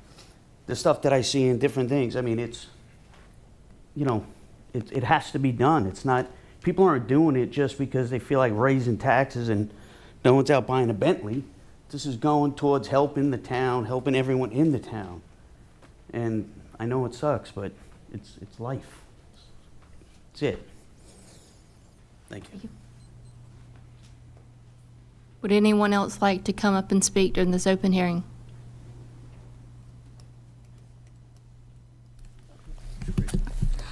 Someone want to say a little something. So back in 1949, Surf City was incorporated. It became a town it was built. And when something is built, you have to take care of it. It takes a quality of life after you live here for quite some time that people expect. What used to be a small beach town is now a town with a beach. And we have to be responsible. So as your mayor, I want to speak to you directly and be very transparent to the property owners about the property proposed tax increase. Raising taxes is never an easy decision, but it is a necessary step to ensure the continued financial health of our town. We are getting ready to see the largest United States beach nourishment project from the Army Corps of Engineers on our beach. On the entire East Coast, it is the largest beach nourishment project that we hope to see in 2026. Because of the past leadership that was here, not us, but because of past leadership that was here, 10 cents was set aside. Thank you, Jesus, that 10 cents was set aside. It is sitting there. There's $30-some million sitting there waiting for this project, waiting to protect your home, waiting to protect your roads, waiting to protect your water, your infrastructure. Hopefully, it's not when, it's not if, it's when that storm comes. It is coming. That's why that 10 cents was set aside. And it's sitting there because we were responsible. The town of Surf City was responsible to set that money aside so that we can move forward with this project. We were partnered up with North Topsail Beach, and we had ready to sign the dotted line when North Topsail Beach said, we don't have any money. We cannot move forward because our leadership was not responsible. So, the last tax increase in the town of Surf City was over 10 years ago. And that 10 cents that was set aside, dedicated solely for that beach nourishment fund in preparation for the project I just talked about. It brought us to a 41 cent tax rate, with just 31 cents of that going towards our town operations. Every year, numerous cuts are made to balance our budget. For over a decade, we have told our departments to work through it another year without necessary equipment and without the necessary staff that they needed. Taxes support public safety. They support our parks, our emergency service, our recreational programs, infrastructure maintenance, as well as offering a fair, competitive salary to employees that keep our town functioning. As our city grows, so does the demand for services. Additional funding is needed to meet these demands while maintaining high standards to what our residents expect. I want to assure you that this consideration was not made lightly. As a council, we are committed to being responsible of public funds, and every dollar generated from the increase will be used directly to benefit and support the long-term health of our town. External funding right now from our state and federal government is uncertain. So it puts that added pressure on us from our local revenues to fill those gaps. An increase will allow us to address inflation-driven cost and strengthen our financial foundation for the future.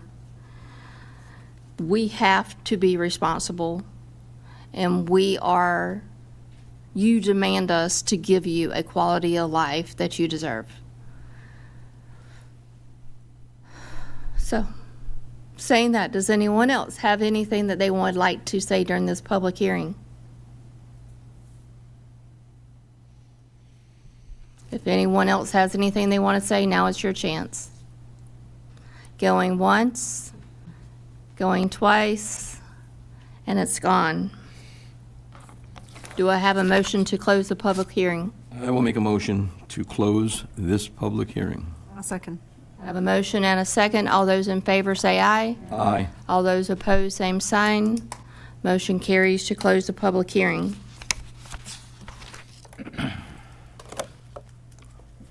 It is requested that the town council consider approval of the adoption of the budget as presented. Do I have a motion to approve the budget as presented? I will make a motion to approve the budget as it is presented. Second. I have a motion and a second. All in favor say aye. Aye. All opposed, same sign. Motion carries. Budget is adopted. The next item is a ordinance amendment on pools, and I am going to call on Jeremy Smith, our town planner, to present.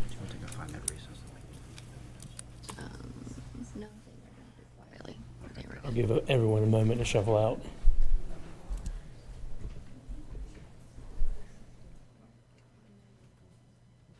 Thank you, Mayor. This item is a text amendment to the town's zoning ordinance.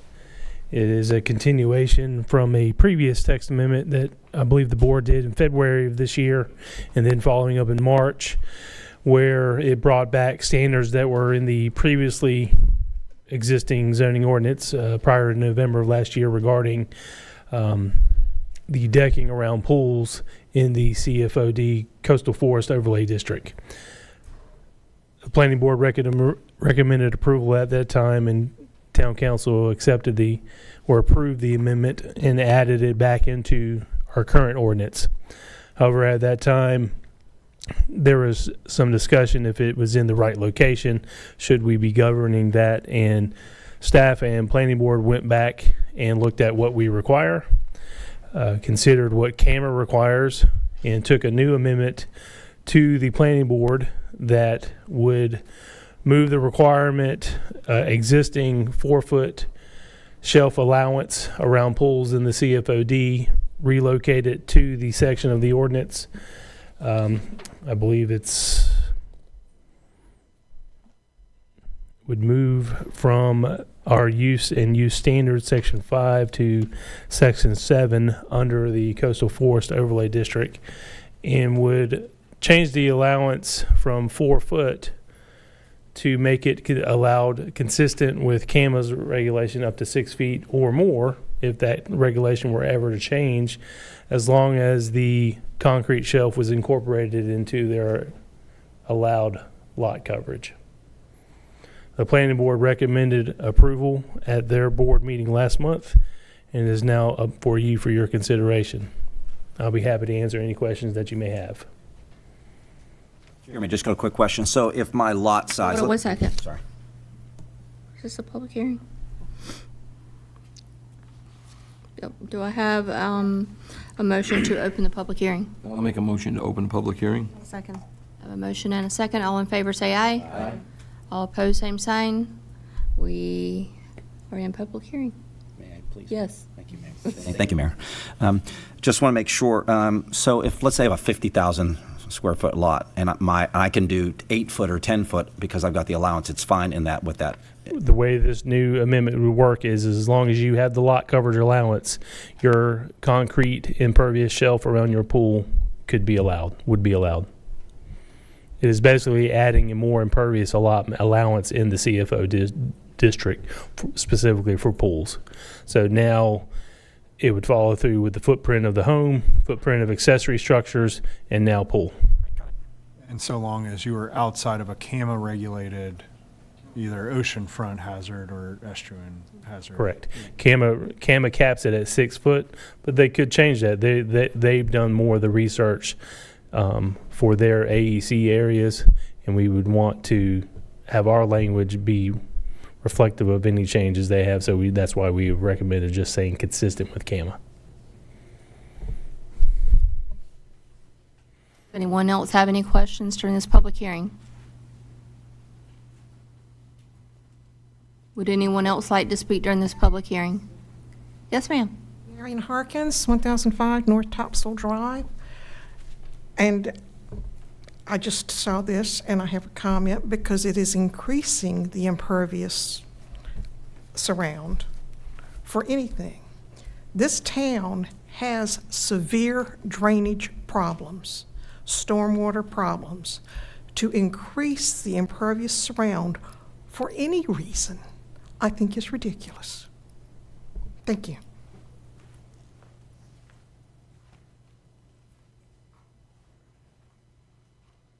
You have a max that you're allowed to cover, so that number's not changing, so the total coverage for your lot isn't changing. It's just where we used to with a pool have a certain linear amount, that part's changing.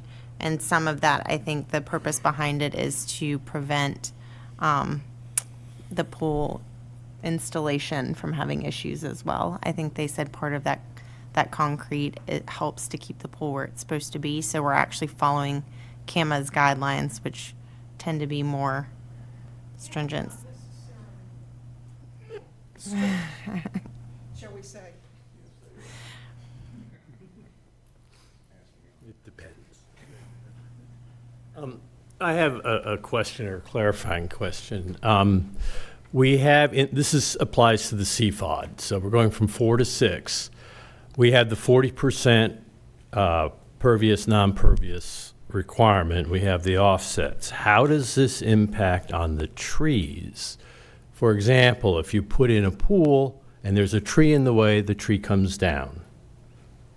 If you have a 4-foot buffer and there's a tree 6 feet from the pool, it stays up. If you move the pavement out or whatever decking you use out 6 feet, that tree comes down. We have a problem with the maritime forest. We all know this. That's why we have the CFOD. That's why we're very careful.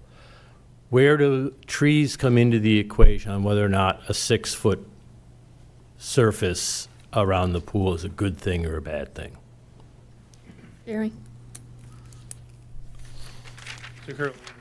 Currently in the coastal forest overlay, we protect trees that are in setbacks, and this doesn't impact that whatsoever.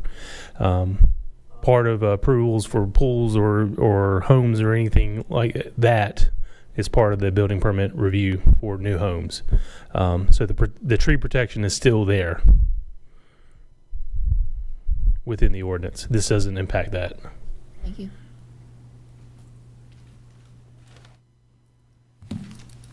Would anyone else like to come up and speak during the public hearing?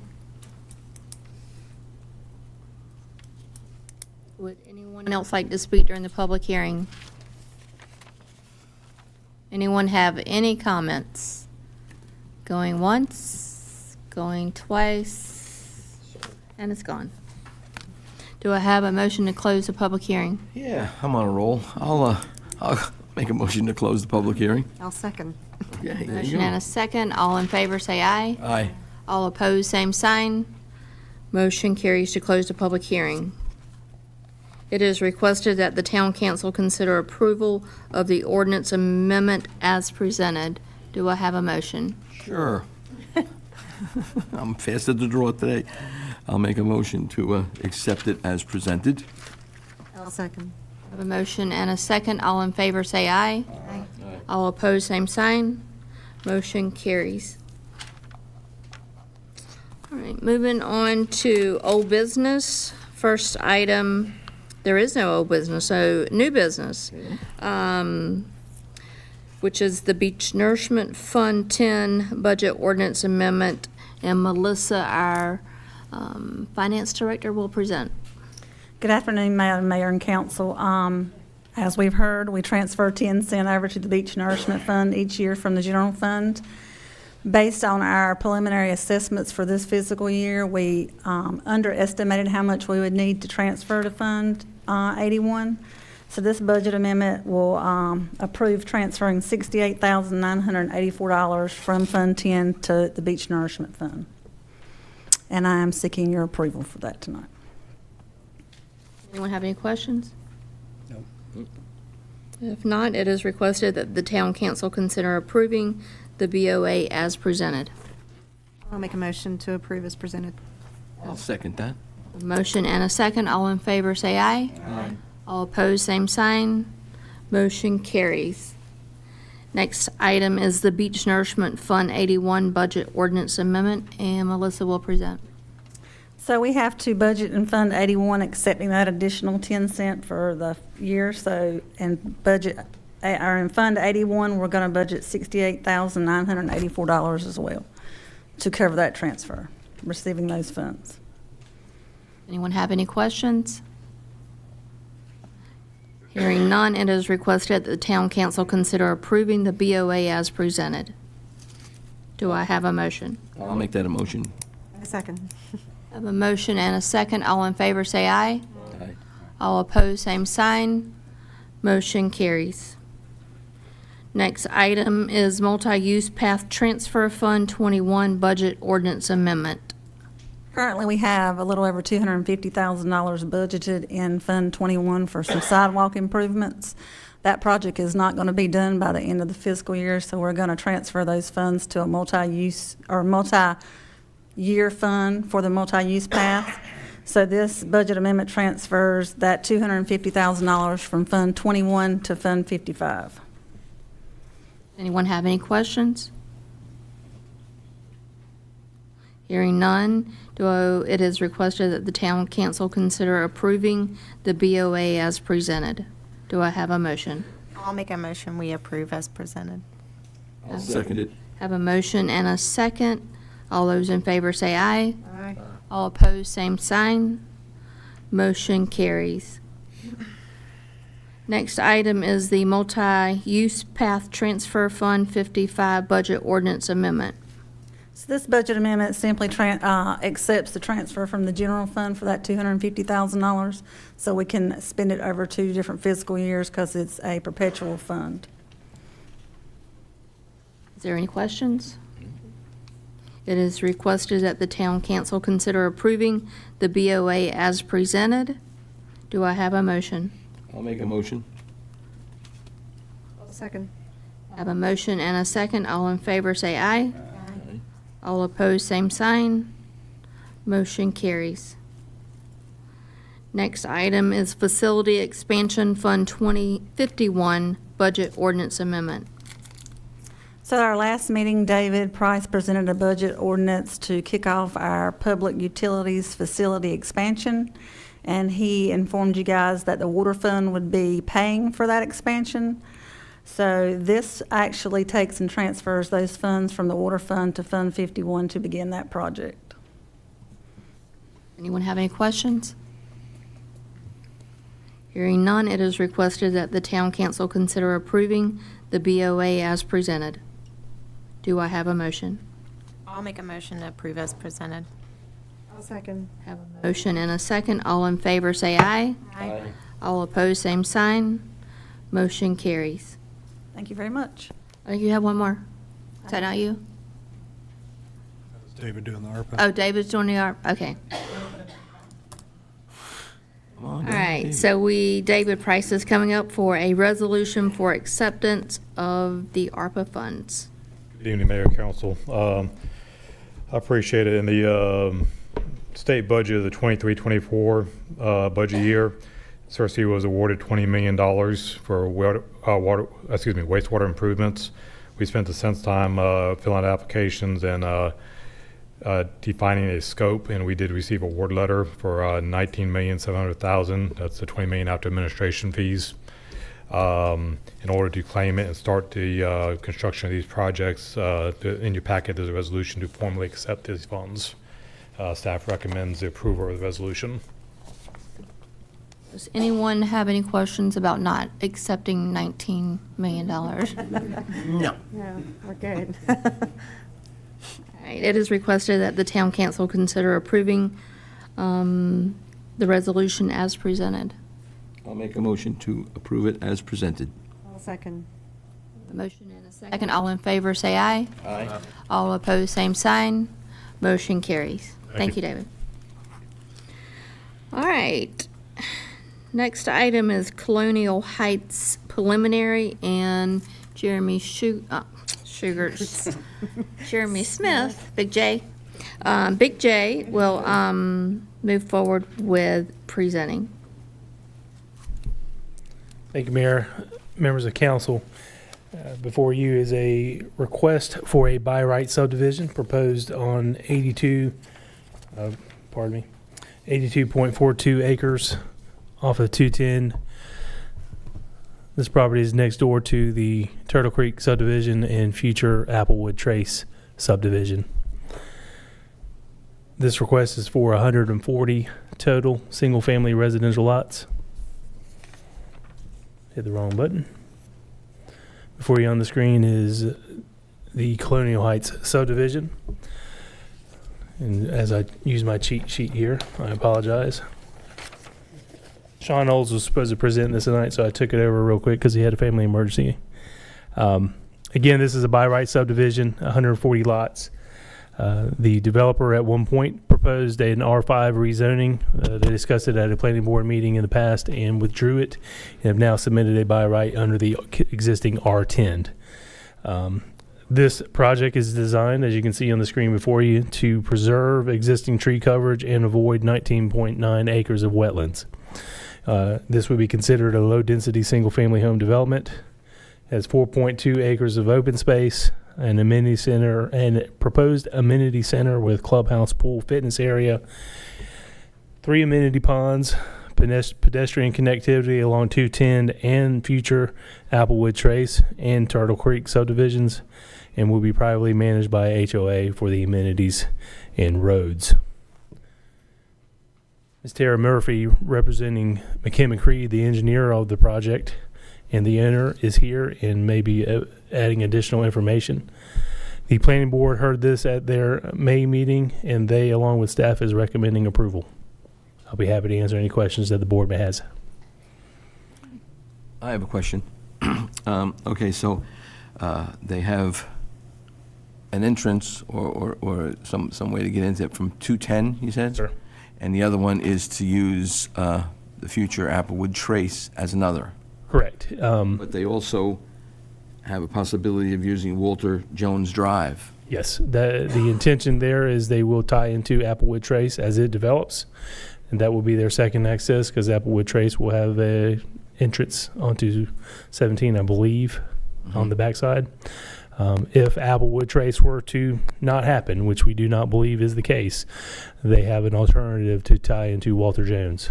Would it be possible to tie into Walter Jones Drive instead of Applewood Trace? The only reason why I'm asking this is because when Applewood Trace was approved, they have an entrance on 17, and they also have another exit that goes into Turtle Creek. And to me and to other people concerned, that was going to put a lot of traffic through Turtle Creek. Well, now if we're connecting Colonial Drive into Turtle Creek, into Applewood Trace, now we're adding more homes to go through that development. And if they have access to Walter Jones Drive, I would like to see it come in off of 17 and also go and use Walter Jones Drive as their exit and not Applewood Trace. I mentioned that to Tara prior. I mean, obviously they would have to talk to the developer. That's not a decision that I think they could make for them. Right. They would have to evaluate that. As this is subject to the prior subdivision ordinance, it does meet those standards. It has its connections. It has its stub outs. But that would have to be considered by the developer. As is proposed, it meets TRC standards and town standards. I just would Yes, sir. want those two as in place, and if something happens to Walter Drive, then Applewood Trace. But to dump another what'd you say, 140 homes. 140 homes of traffic into that way to get to our beach, because that's, after a while, people are going Yes, to sir. know, there's our shortcut. It's just going to make it more congested. Yes, sir. When you come out of that. And I could just envision cars backed up through that, Turtle Creek and Applewood Trace, as well as there. That option is there, but I can't, I don't think. I just yes, putting sir. it out there as a thought. Yes, sir. Thank you. With, sorry, and state fire code requires communities, 100 houses or more, to have 2 entrances and exits. So in the event that they develop this community and the Applewood Trace Road isn't there, are they going to be required to put the other road out Yes, that before would they be can get a requirement. CO? The town would have the ability to hold them up.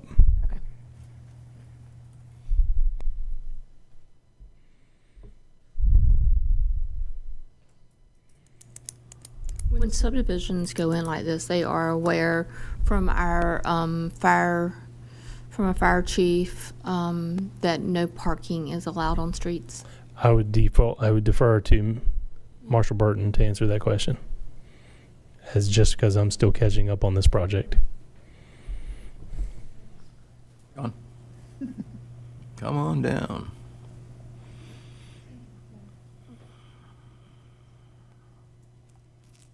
Afternoon, Madam Mayor and Council. Yes, ma'am. So the state recently changed the ruling through session law from 30 dwelling units to 100 dwelling units. So in the event that the developers went up to 99 dwelling units, they couldn't surpass that without the interconnectivity not interconnectivity, but more or less having a second route into and out of the neighborhood for emergency purposes. In this instance, Walter Jones Drive or the Applewood Trace interconnection would suffice, one or the other. And that's the problem we've ran into with some of the neighborhoods in the past, built up to but didn't connect. We currently have that issue with Turtle Creek as it sits. So the Applewood Trace portion connecting to Colonial or Colonial connecting to Walter Jones would actually be a boost for everyone. Now, obviously, we don't want to use that as a thoroughfare, but it would be a necessary evil, if you will, for the people that already live there. Are the Walter Jones, and I don't remember what the name of the connecting street is that goes out to 17, but are those streets up to Surf City code standards since we're pushing 2 additional neighborhoods through them now? I do not believe that's the case. I'm not well versed on those roads. They're in the county, but they would connect Manhollow Church Road to Walter Jones to whatever applicable road in Colonial Heights. And then the Applewood, I think, is still constrained also to that 17 connection. Now, whether that would be sufficed by Walter Jones or by a direct connection as they proposed in the past, I'm not 100% on that. But yes, they would both have to have a second connection before they could build over 99 homes. And if those roads weren't up to standard, it would be their responsibility to make them, correct? I'm not 100% on that, sir, but yeah, I would think that they would have to meet the minimum standard for fire apparatus access, which is 20 foot wide with a 13-foot 6-inch ceiling. Question was that the developer is aware that no parking is allowed on streets. Yes, ma'am. Back to that question, the ordinance that we've adopted reflects Appendix D of the Fire Code. The Appendix D language requires them install no parking, stowaway signage throughout the developments. Actually, there's several developments right now that are undergoing signage being erected throughout. So, yes, it would.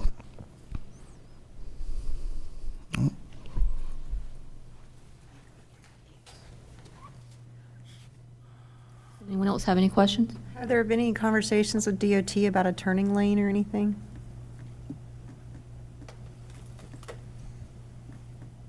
I had that question myself, so I have reached out to DOT office to get that answer, and I will update the board when I get that answer. just with lack of knowledge. And with I believe it's R5600 project, their DOT driveway permit will take a little longer because it has to go through a few more layers of review. And then with the improvements too, that Applewood Trace is going to be required for their development. So there's multiple things that will play, but as soon as I have an answer to that, I will get it to the board.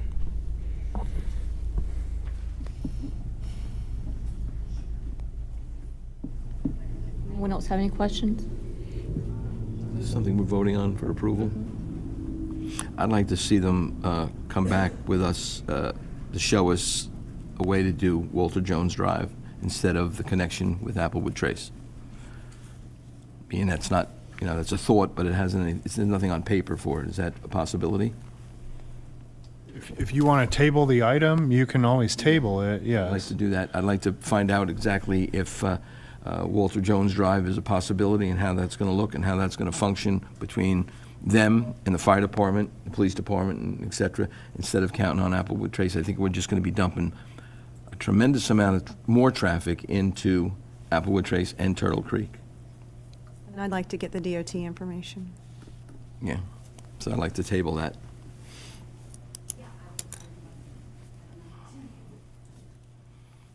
The developer? I am with McKim Creed. I'm Tara Murphy, land planner. The developer is here tonight. Representative is Michael Groscloves. And Robin Austin is project civil engineer. So we're here to answer any questions. I do have a brief presentation. I know it's been a long night. So I think staff did a great job at introducing this project. Do we have that presentation? I would like to just, okay, let's see.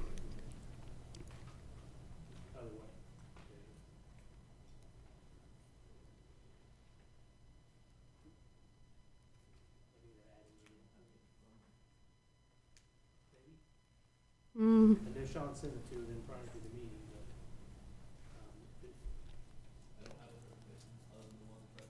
Okay. All right. Well, we can talk from the other slide. Let's just see. Okay. For this slide. I will say that this is, we're going on almost a year. We started this process about a year ago at the planning board with a straight request for a rezoning, and then subsequently came back with a conditional district request. And then the developer, listened and heard what folks were saying, and we pulled that request. We went back to the design table and working with staff, we redesigned the site plan to abide by the current zoning. So this is a by right subdivision. We are not maxing out the site. We heard some discussions about Walter Jones and Applewood. I will say that Applewood, our company, is doing the civil engineering design for Applewood, and their design plans and approvals are ahead of this developments. So I truly believe that we will be able to tie into that Applewood Trace stub that they are stubbing to this property. The access point to Walter Jones Drive goes through Duke's power lines easement. So obviously Duke would have some say as to whether we can make that connection or not. So I think that the current plan does meet the code requirements, as staff said, as per the technical review committee, by connecting that stub to Applewood Trace. And then, of course, we've got our main access on 210. With regards to traffic and congestion, it was stated that, the benefit is to the Applewood or to the Turtle Creek folks as well, because they'll be able to use this neighborhood just as much as these folks will be able to use their streets. The design of the street network was such that you can see we've got some hard, stops. There's a circulation pattern. It's not a straight shot through. So it won't be a cut through. This project has gone through TRC. We've worked diligently with staff. We have taken staff recommendations, the planning board's recommendations, and believe that this is the project for this community. Another kind of way to alleviate some of the concern about congestion is this project has a multi-use path component with it. Part of that is a requirement, But above and beyond that, the developer is adding additional, I think it was about 1,200 linear feet of multi-use path. So this isn't that far from the beach. It's not that far from some of the other areas of convenience and gathering. So I think that the ability to use an alternate mode of transportation ultimately helps the community. We are providing considerably more open space than is required by code. And we are providing an additional 25-foot setback from the wetlands. So those are all things that make this a very desirable project. We are containing our own stormwater, obviously. We will have a recreation facility on this site. We have the 2 points of ingress and egress, and we will continue to work towards a potential connection through Walter Jones. So, given all that, with the fact that we increased our lot size to meet the current by right zoning requirements, it's consistent with the future land use plan and our current zoning requirements. TRC has approved it, and the considerable open space that we are providing, we would certainly appreciate your support this evening. The driveway permit has been submitted to NCDOT for the 210 driveway entrance. If a turn lane is required as part of their review, then the developer would be responsible for that turn lane. I believe there is sufficient right-of-way in NC 210 to accommodate that request, but that takes time and further, engineering and further review as we go through that DOT process. We won't have an answer to that a month from now. We might not have an answer 2 months from now. Is Applewood Trace a certainty? Is it a certainty for sure?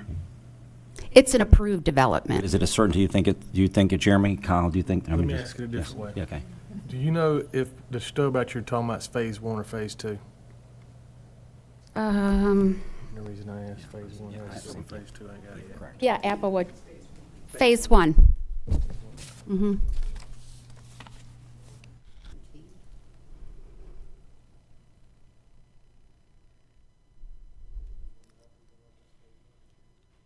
For Apple, I can't confirm it. I don't think Jeremy knows it. Looking at your map, so where is egress, your egress and your ingress, your 2 points? So currently, there is the NC 210, which will be our main access point, and then up at the top where it says road utility connection, that is connecting to the stub that the approved Applewood Trace plans delivered to this property.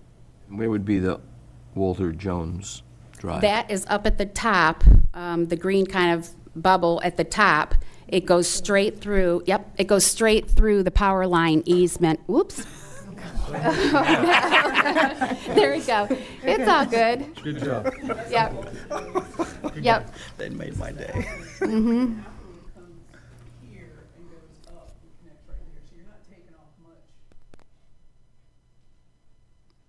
Mr. Price, I know it's on the spot. Do you know by chance if that's phase 1 or phase 2 of Applewood Trace where that connection goes, based on your knowledge of water and sewer? Phase 1. It is phase 1. Okay, thank you. Phase 1, yep.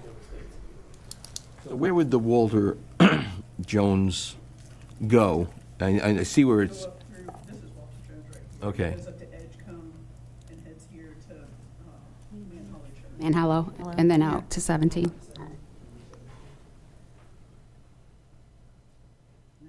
All right, I'm gonna share why I keep asking about the phase 1 and phase 2. Phase 1's currently on the list for sewer, correct? And 2's on hold. That's why I kept asking. So in my brain, Applewood Trace phase 1 it should happen, in all likelihood. That's why I kept asking that for any reason. Yeah. And Kyle, I got a question for you, for clarification for myself. Man, I try to look at this on both sides of the coin. I know the Turtle Creek and the Applewood people and the traffic, and I'm not making light of what you're saying. That's a real thing, John. We got to. But we also got people that own property that are trying to develop it, and they've come in under a buy right. They're sitting a conditional offering. How close are we crossing the line of doing, we shouldn't be adding layers to the buy right, I don't think. How close are we to? No, I mean, this is not a conditional rezoning or a conditional approval. They have to follow the minimum standards in the ordinance. Now, they can present plans that go above and beyond minimum standards, just like anybody can. On which I think, I may ask Can it you- wrong. can In my you- brain, well, this is not in my brain, but this is a buy right. Yes. I'm kind of feeling like we're adding conditions to a buy right, and I don't know that we're allowed to do that. Well, even if Tara, who I've known professionally for quite some time, if she said, Councilman Kennedy, we're going to agree to all these things, there's no obligation for her to leave this meeting and follow through on that. Not saying that she wouldn't, but that's not a position that I don't think she would put herself in, or a client. Again, what you have presented to you is the plan in which they are presenting to the town. And, the responsibility of this board, Brett, back me up if you need to, but the responsibility of this board is to approve the site plan with the condition that it meets all standards of the ordinance.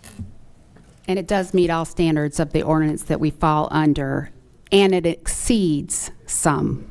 The 25-foot offset is above and beyond. The additional multi-use path is above and beyond. The fact that we are offering considerably more than 4 acres of open space, which is required. So this plan meets and exceeds the ordinance currently. It's hard to speak in hypotheticals, but at the moment, Applewood Trace doesn't have any land clearing or anything like that going on. Not to say that they won't, but they're not actively working that site, I don't believe. So that's my concern, is more that you guys, regardless of timelines, end up ahead of them. Then are you going to pursue that other access? Or do you, is that like you get to 99 houses and you can't build anymore because you don't have that other road, because maybe that other project doesn't come to fruition? It's hard to look at that connecting road on something that's not there yet, where you have the other one that is there. So for safety purposes, that's more my thing, is making sure that that does happen in the event that the other one's not. I understand that, and the developer can speak to this, but the intention is, if they buy this property, they're going to want to develop this property. They've spent, a fair amount of money to this point to develop the site plans, but I'll let Michael speak to it. Come on up, please. Okay. Come to the mic. And I'll say, just to preface any comments here, but maybe look to Jeremy to back this up a little bit. But if they start to say everything, stars align for this project, and they move forward and they're rocking and rolling, and they say, well, we don't really want to make that connection, a change like that to a site plan may be considered a major change that may warrant it to come back to this board. So just because they want to want or don't want to do something in the field of in the process of development does not mean that the oversight goes away with any sort of by right approval. Because modifications to site plans still, if it requires board's approval, then it would require the board to come back and look at that. I just look at it like, if you've got the possibility of having that other connection, why wouldn't you figure it out and lay it out and show it to us? That's what he was going to speak to. Is that what you were going to speak to? What other connection? Walter Jones. I think what they are showing is the same concept as what you saw with the Oceanside Plaza, is that their obligation is to take their infrastructure to the property line. Now, Walter Jones, I don't know the condition of it, but that doesn't, it's not like a already designed roadway. I think it's a dirt road that. And they still don't know whether or not the power company is going to let them do that. Yeah. I mean, what happens if Applewood Trace doesn't happen, and then you go to Walter Jones and the power company goes no? Then what do you do? Give me an opportunity to speak to that. I'm just, Town manager's correct. If there is a significant change in traffic patterns in a subdivision, they have to come back through approvals. They have to, and then we get the opportunity to reevaluate it. That includes any proposed connections that are part of the approval, and that's the connection to Applewood Trace. If that doesn't happen, they get to 99 homes, they are stuck from a fire code standpoint. And then to address the fire code, that would be a redesign of some sorts to the subdivision that we would then bring back through the process. Yeah, to answer your original question, we are pursuing all three entrances as connectivity. So we're not doing one or the other. We're pursuing all the two on the north side. I thought, I listened to these two, and the other one was a... Pursuing, yeah, Okay. both of them. Thank you. Does anyone else have any other questions? Nope. If not, it is requested that the town council consider approving the plat as presented. Do I have a motion? I'll make a motion to approve it as presented. I have a motion. Do I have a second? I'll second. All those in favor say aye. Aye. All those opposed, same sign. Motion carries. Thank you. Thank you very much. Yes, ma'am. Thank you. All right, we are at the time to where we enter the manager's report. So, Kyle can tell us about some Christmas lights and. Oh, yeah. I've got a list, and I'll conclude my report with covering those things. Again, council and residents, thank you for hanging in there with us. Just want to, real quick, the Banks Channel Navigation Project, as you all know, that project has been wrapped up. What is still out there is cost allocations or payments and then reimbursements. The project was ultimately $4.9 million under budget from our original estimate on that project. The core update, so the town received notice that the Chief of Engineers, Lieutenant General Graham, will be visiting Surf City to look at the Coastal Storm Risk Management Project. This is good news as it is an indicator of execution of the Chief's report.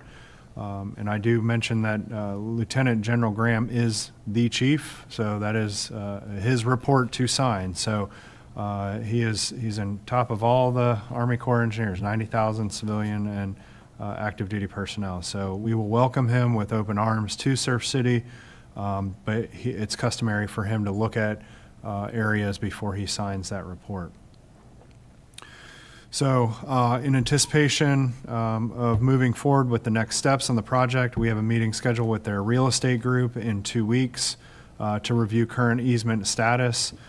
As a reminder, you've heard me say this before, if you're an oceanfront property owner and have not signed off on the easements necessary, please reach out to our offices to complete that step. The Vitex post and rope, you heard from Abby earlier, but let me go back to Vitex real quick. The 3 island towns met with Vitex eradication consultant this week, Michael Baker International, to discuss the project. We still need property owner acknowledgements from oceanfront property owners to begin the treatment process. If after multiple attempts to obtain acknowledgement, we will have no other option than to enforce current ordinances requiring property owners to address this issue. So please take note of that if you're an oceanfront property owner and you have Vitex on your dunes. Over the last several weeks, town staff and volunteers have contributed to installing post and rope and sand fencing at public accesses. I'd like to thank our Shoreline and Resilience Committee for spearheading the project, but also the numerous volunteers that have helped with that project.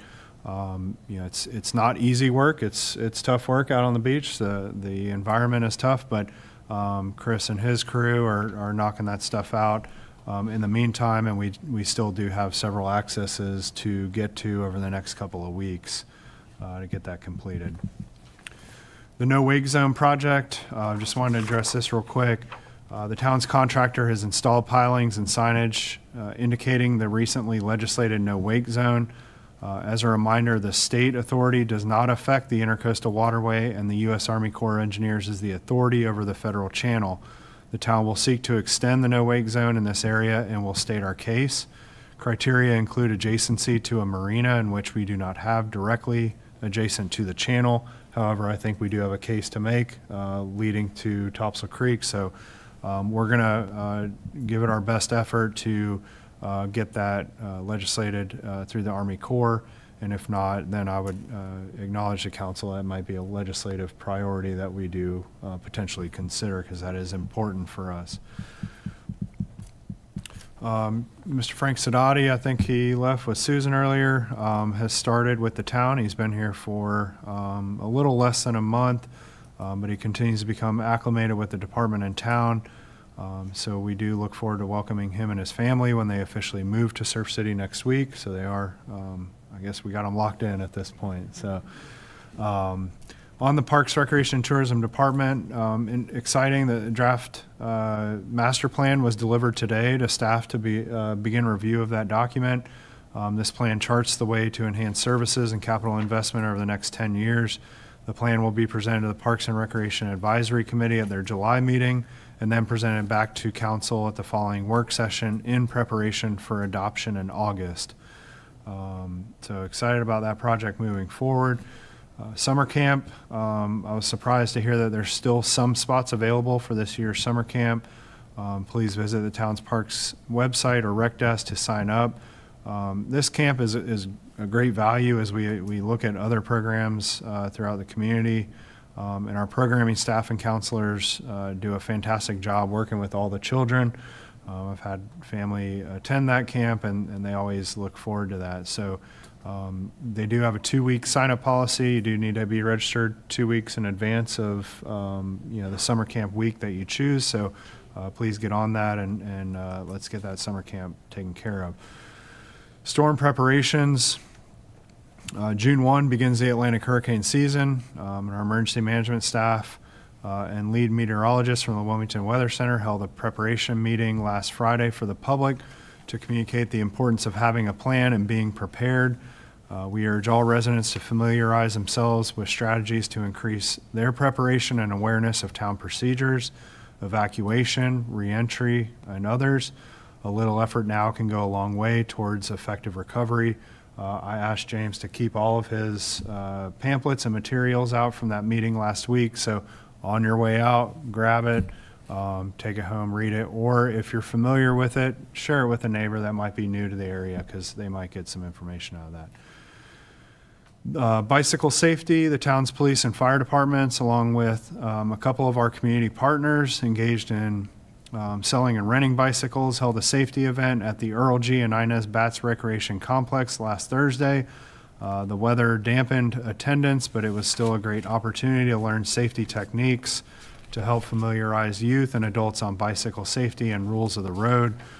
This will be an ongoing effort to help educate and engage our residents and visitors on this important topic as the surge in bicycle and e-bike use continues in our community.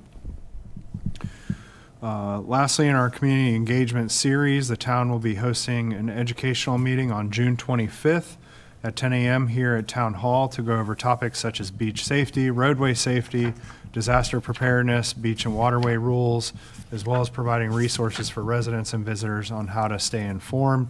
As a reminder, we are holding these meetings quarterly. The first several meetings have been targeted to mainland business, island businesses, realtors, and contractors.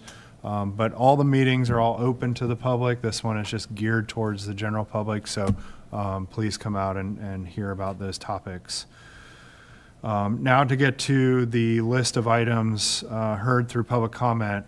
Parking variability for pricing. I am actually still waiting to get the data back. I got raw data on parking over Memorial Day in general. That was down from year over year, assuming the weather had the impact. Conversely, our traffic numbers were up year over year from the prior year. So I'll be interested in looking at what the percentages of traffic and parking look like. But just to clarify, the pricing variability was only implemented for Memorial Day weekend. It has not been implemented for months. To try and effectuate a movement out of the core area of town where people can seek a deal to try to disperse that traffic. We will analyze that data very carefully. Andy, I'll be happy to share the results of that. I'm as interested, I think, as you are on this, and we'll see how that goes. Do we ever use a dollar spot $1? We have not gone down to $1. We went down to $2. So, a little bit of a price break, but again, the thought process on it is it frees up additional parking in the core service area, obviously higher cost of parking, but also helps with some traffic if that is enticement enough to get somebody to go down. That was advertised on our social media accounts, trying to get to the populace who are coming to the beach. Ocean rules and beach safety rules and regulations. I'm happy to report next week our Shoreline and Resilience Committee is kicking off a full review of all beach ordinances, which will include participants from our police department, from our code enforcement department, to look at what our existing rules are. That can include penalties and enforcement, but also what are emerging issues that are coming up that we do not currently address. So I'm using that committee to focus on higher topics and then start breaking down the little things under each one of those topics. So Patty, I'll be happy to keep you posted on that, and please share with me your concerns and I'll make sure that those get addressed. Christmas lights. I think we lost our Christmas lights. So yes, very hot topic over the joyous holiday season. However, this will be on the June work session for council to discuss. So if you have interest in Christmas lights, please stay tuned. That plan will be developed and then rolled out back to the community. It is the town's intention to continue to expand on what was implemented this year outside of just the core Roland and core Central Business or Island Town Center. So I think that the requests have been certainly heard, and the plan is being developed. As a reminder, the stock of Christmas lights were more effort than they were worth in repairing every year, powder coating, rewiring, et cetera. So the town has done a reset, and they're on now a purchasing schedule, which we will buy a certain amount every year so that we can do replacements and keep those up to the expectations of the community. The junk vehicles that we heard about again today, this has been something that's been going, we've received some complaints. We do feel that the language within the ordinance is a little bit lackluster when it comes to the enforcement of junk and abandoned vehicles. So I've instructed police department to look at this along with our code enforcement department, and then also whatever fiscal impact this may have. But this will be brought back to our June work session so council can consider amendments to our junk and abandoned vehicle ordinance. Mr. Rice, so I had a meeting with D.R. Horton last week to go over what the requirements are for phase 4 of waterside development. That's the townhomes. They are tied up with driveway permitting. We will not issue any COs on those properties until that has been resolved, as well as the contribution to the town for their responsibility for sidewalk along J.H. Batts. In addition to this, they are going to offer to the town funds for us to hire our professional engineering necessary to get this through design, bidding, and construction. So that will be an additional monetary contribution to the town for that project. Once that occurs, it'll be my intention to carry forward a budget ordinance amendment, like you heard Melissa talking about earlier, to put that money into our multi-use path fund, and then to request that this board solidify that J.H. Batts multi-use path project and cover the difference on what that cost is going to be. So we know you're getting younger every time you come up here, but the project is not going to happen overnight, but there are steps moving forward to get this implemented, and always reach out to me. I'd be happy to let you know where we're at with it. Yes, sir. I just am very, very concerned. We are too. Especially the ditches along J.H. Batts. Yep. A child rides an e-bike into one of those ditches at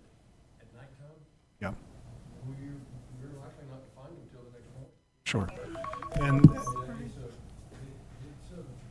a very big problem. I travel it every day. absolutely. And I see it every day. I think we all do. You know, Ms. Gilbride, again, she emailed me last week of picture of a kid over here across from Town Hall riding in the grass, trying to get to where he needs to go. It's certainly recognized. This is where we have also implemented the engagement, the education side of safety. That's got to be number one. Facilities will come into play, and then we'll deal with enforcement if we have to when those issues arise. But that's the plan with all that stuff, but thank you for bringing that up.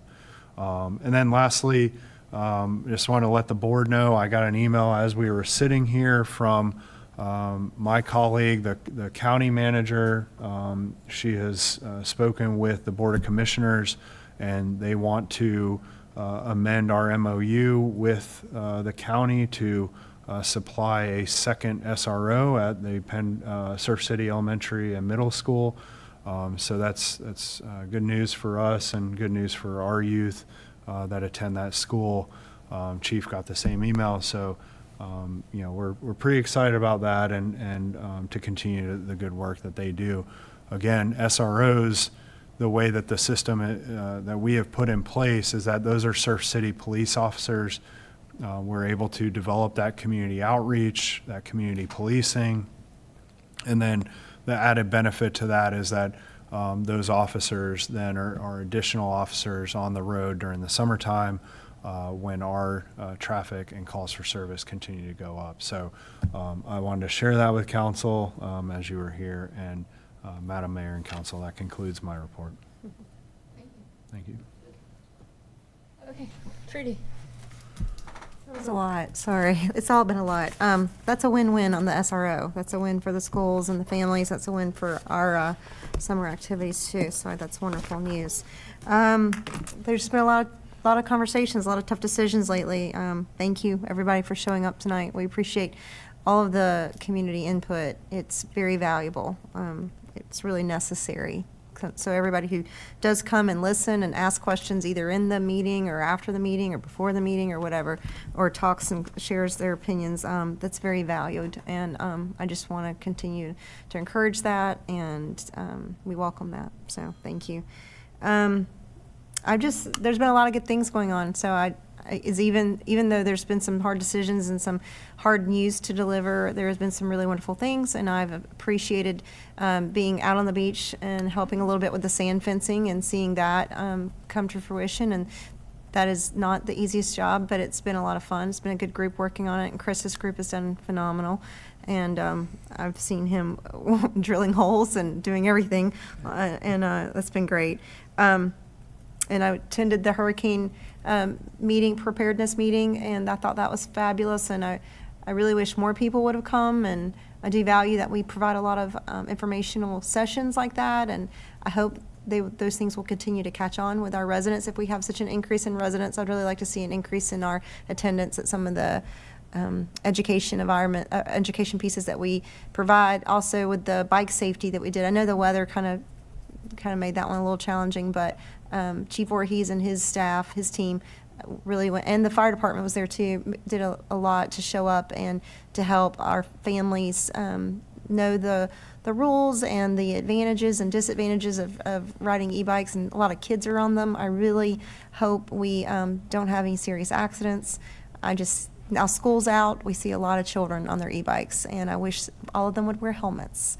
And I'm just going to say that. So Voorhees had some helmets that we had been given by the DOT, was it the National Highway Safety Program, I guess. And so there was a lot of helmets that we didn't give out because there weren't a lot of people in attendance, but I know that you're working on some other opportunities to connect and help students, children have, and adults too, have helmets, and we want to make that more the norm than not. And I just wanted to say it was really wonderful to be part of the groundbreaking ceremony yesterday at Cape Fear Community College, and to see the expansion that's going to happen there. And I think that's phenomenal for our town, and I'm really happy about that. And I appreciate everything that has gone into that for years and years and years. So, yes. Yeah. Cannady? Thank y'all for coming out and sticking out with us. I'll see y'all next meeting. Good. Thank you, everybody. Like everybody, thanks for coming out tonight. I know it was a long meeting, but it was well needed. I'd like to shout out to Lowe's Home Improvement.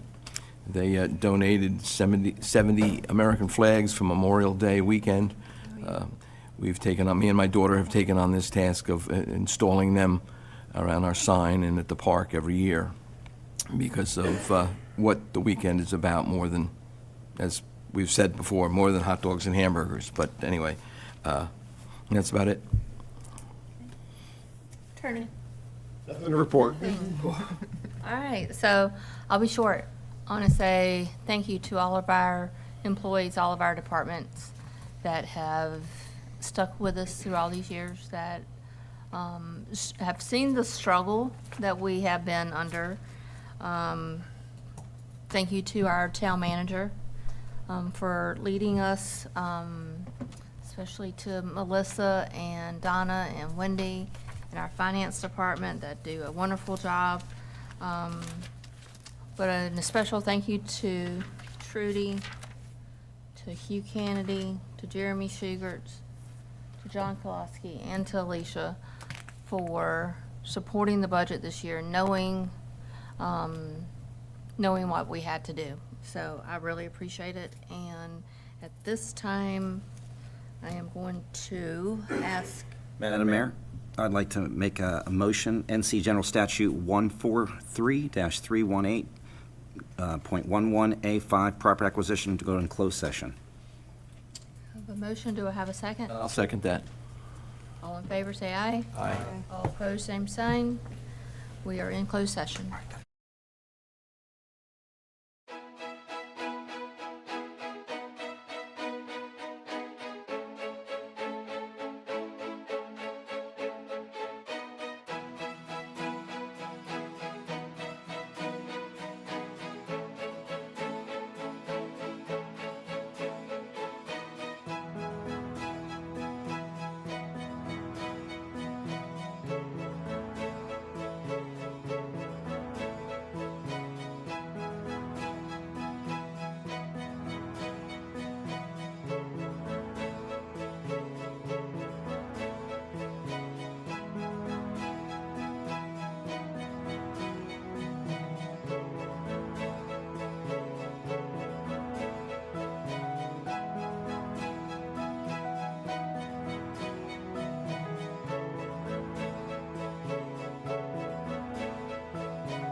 Do I have a motion to come out of closed session? I'll make that motion to come out of closed session. Have a motion, all in favor say aye. Aye. And no action was taken during closed session. Do I have a motion to adjourn?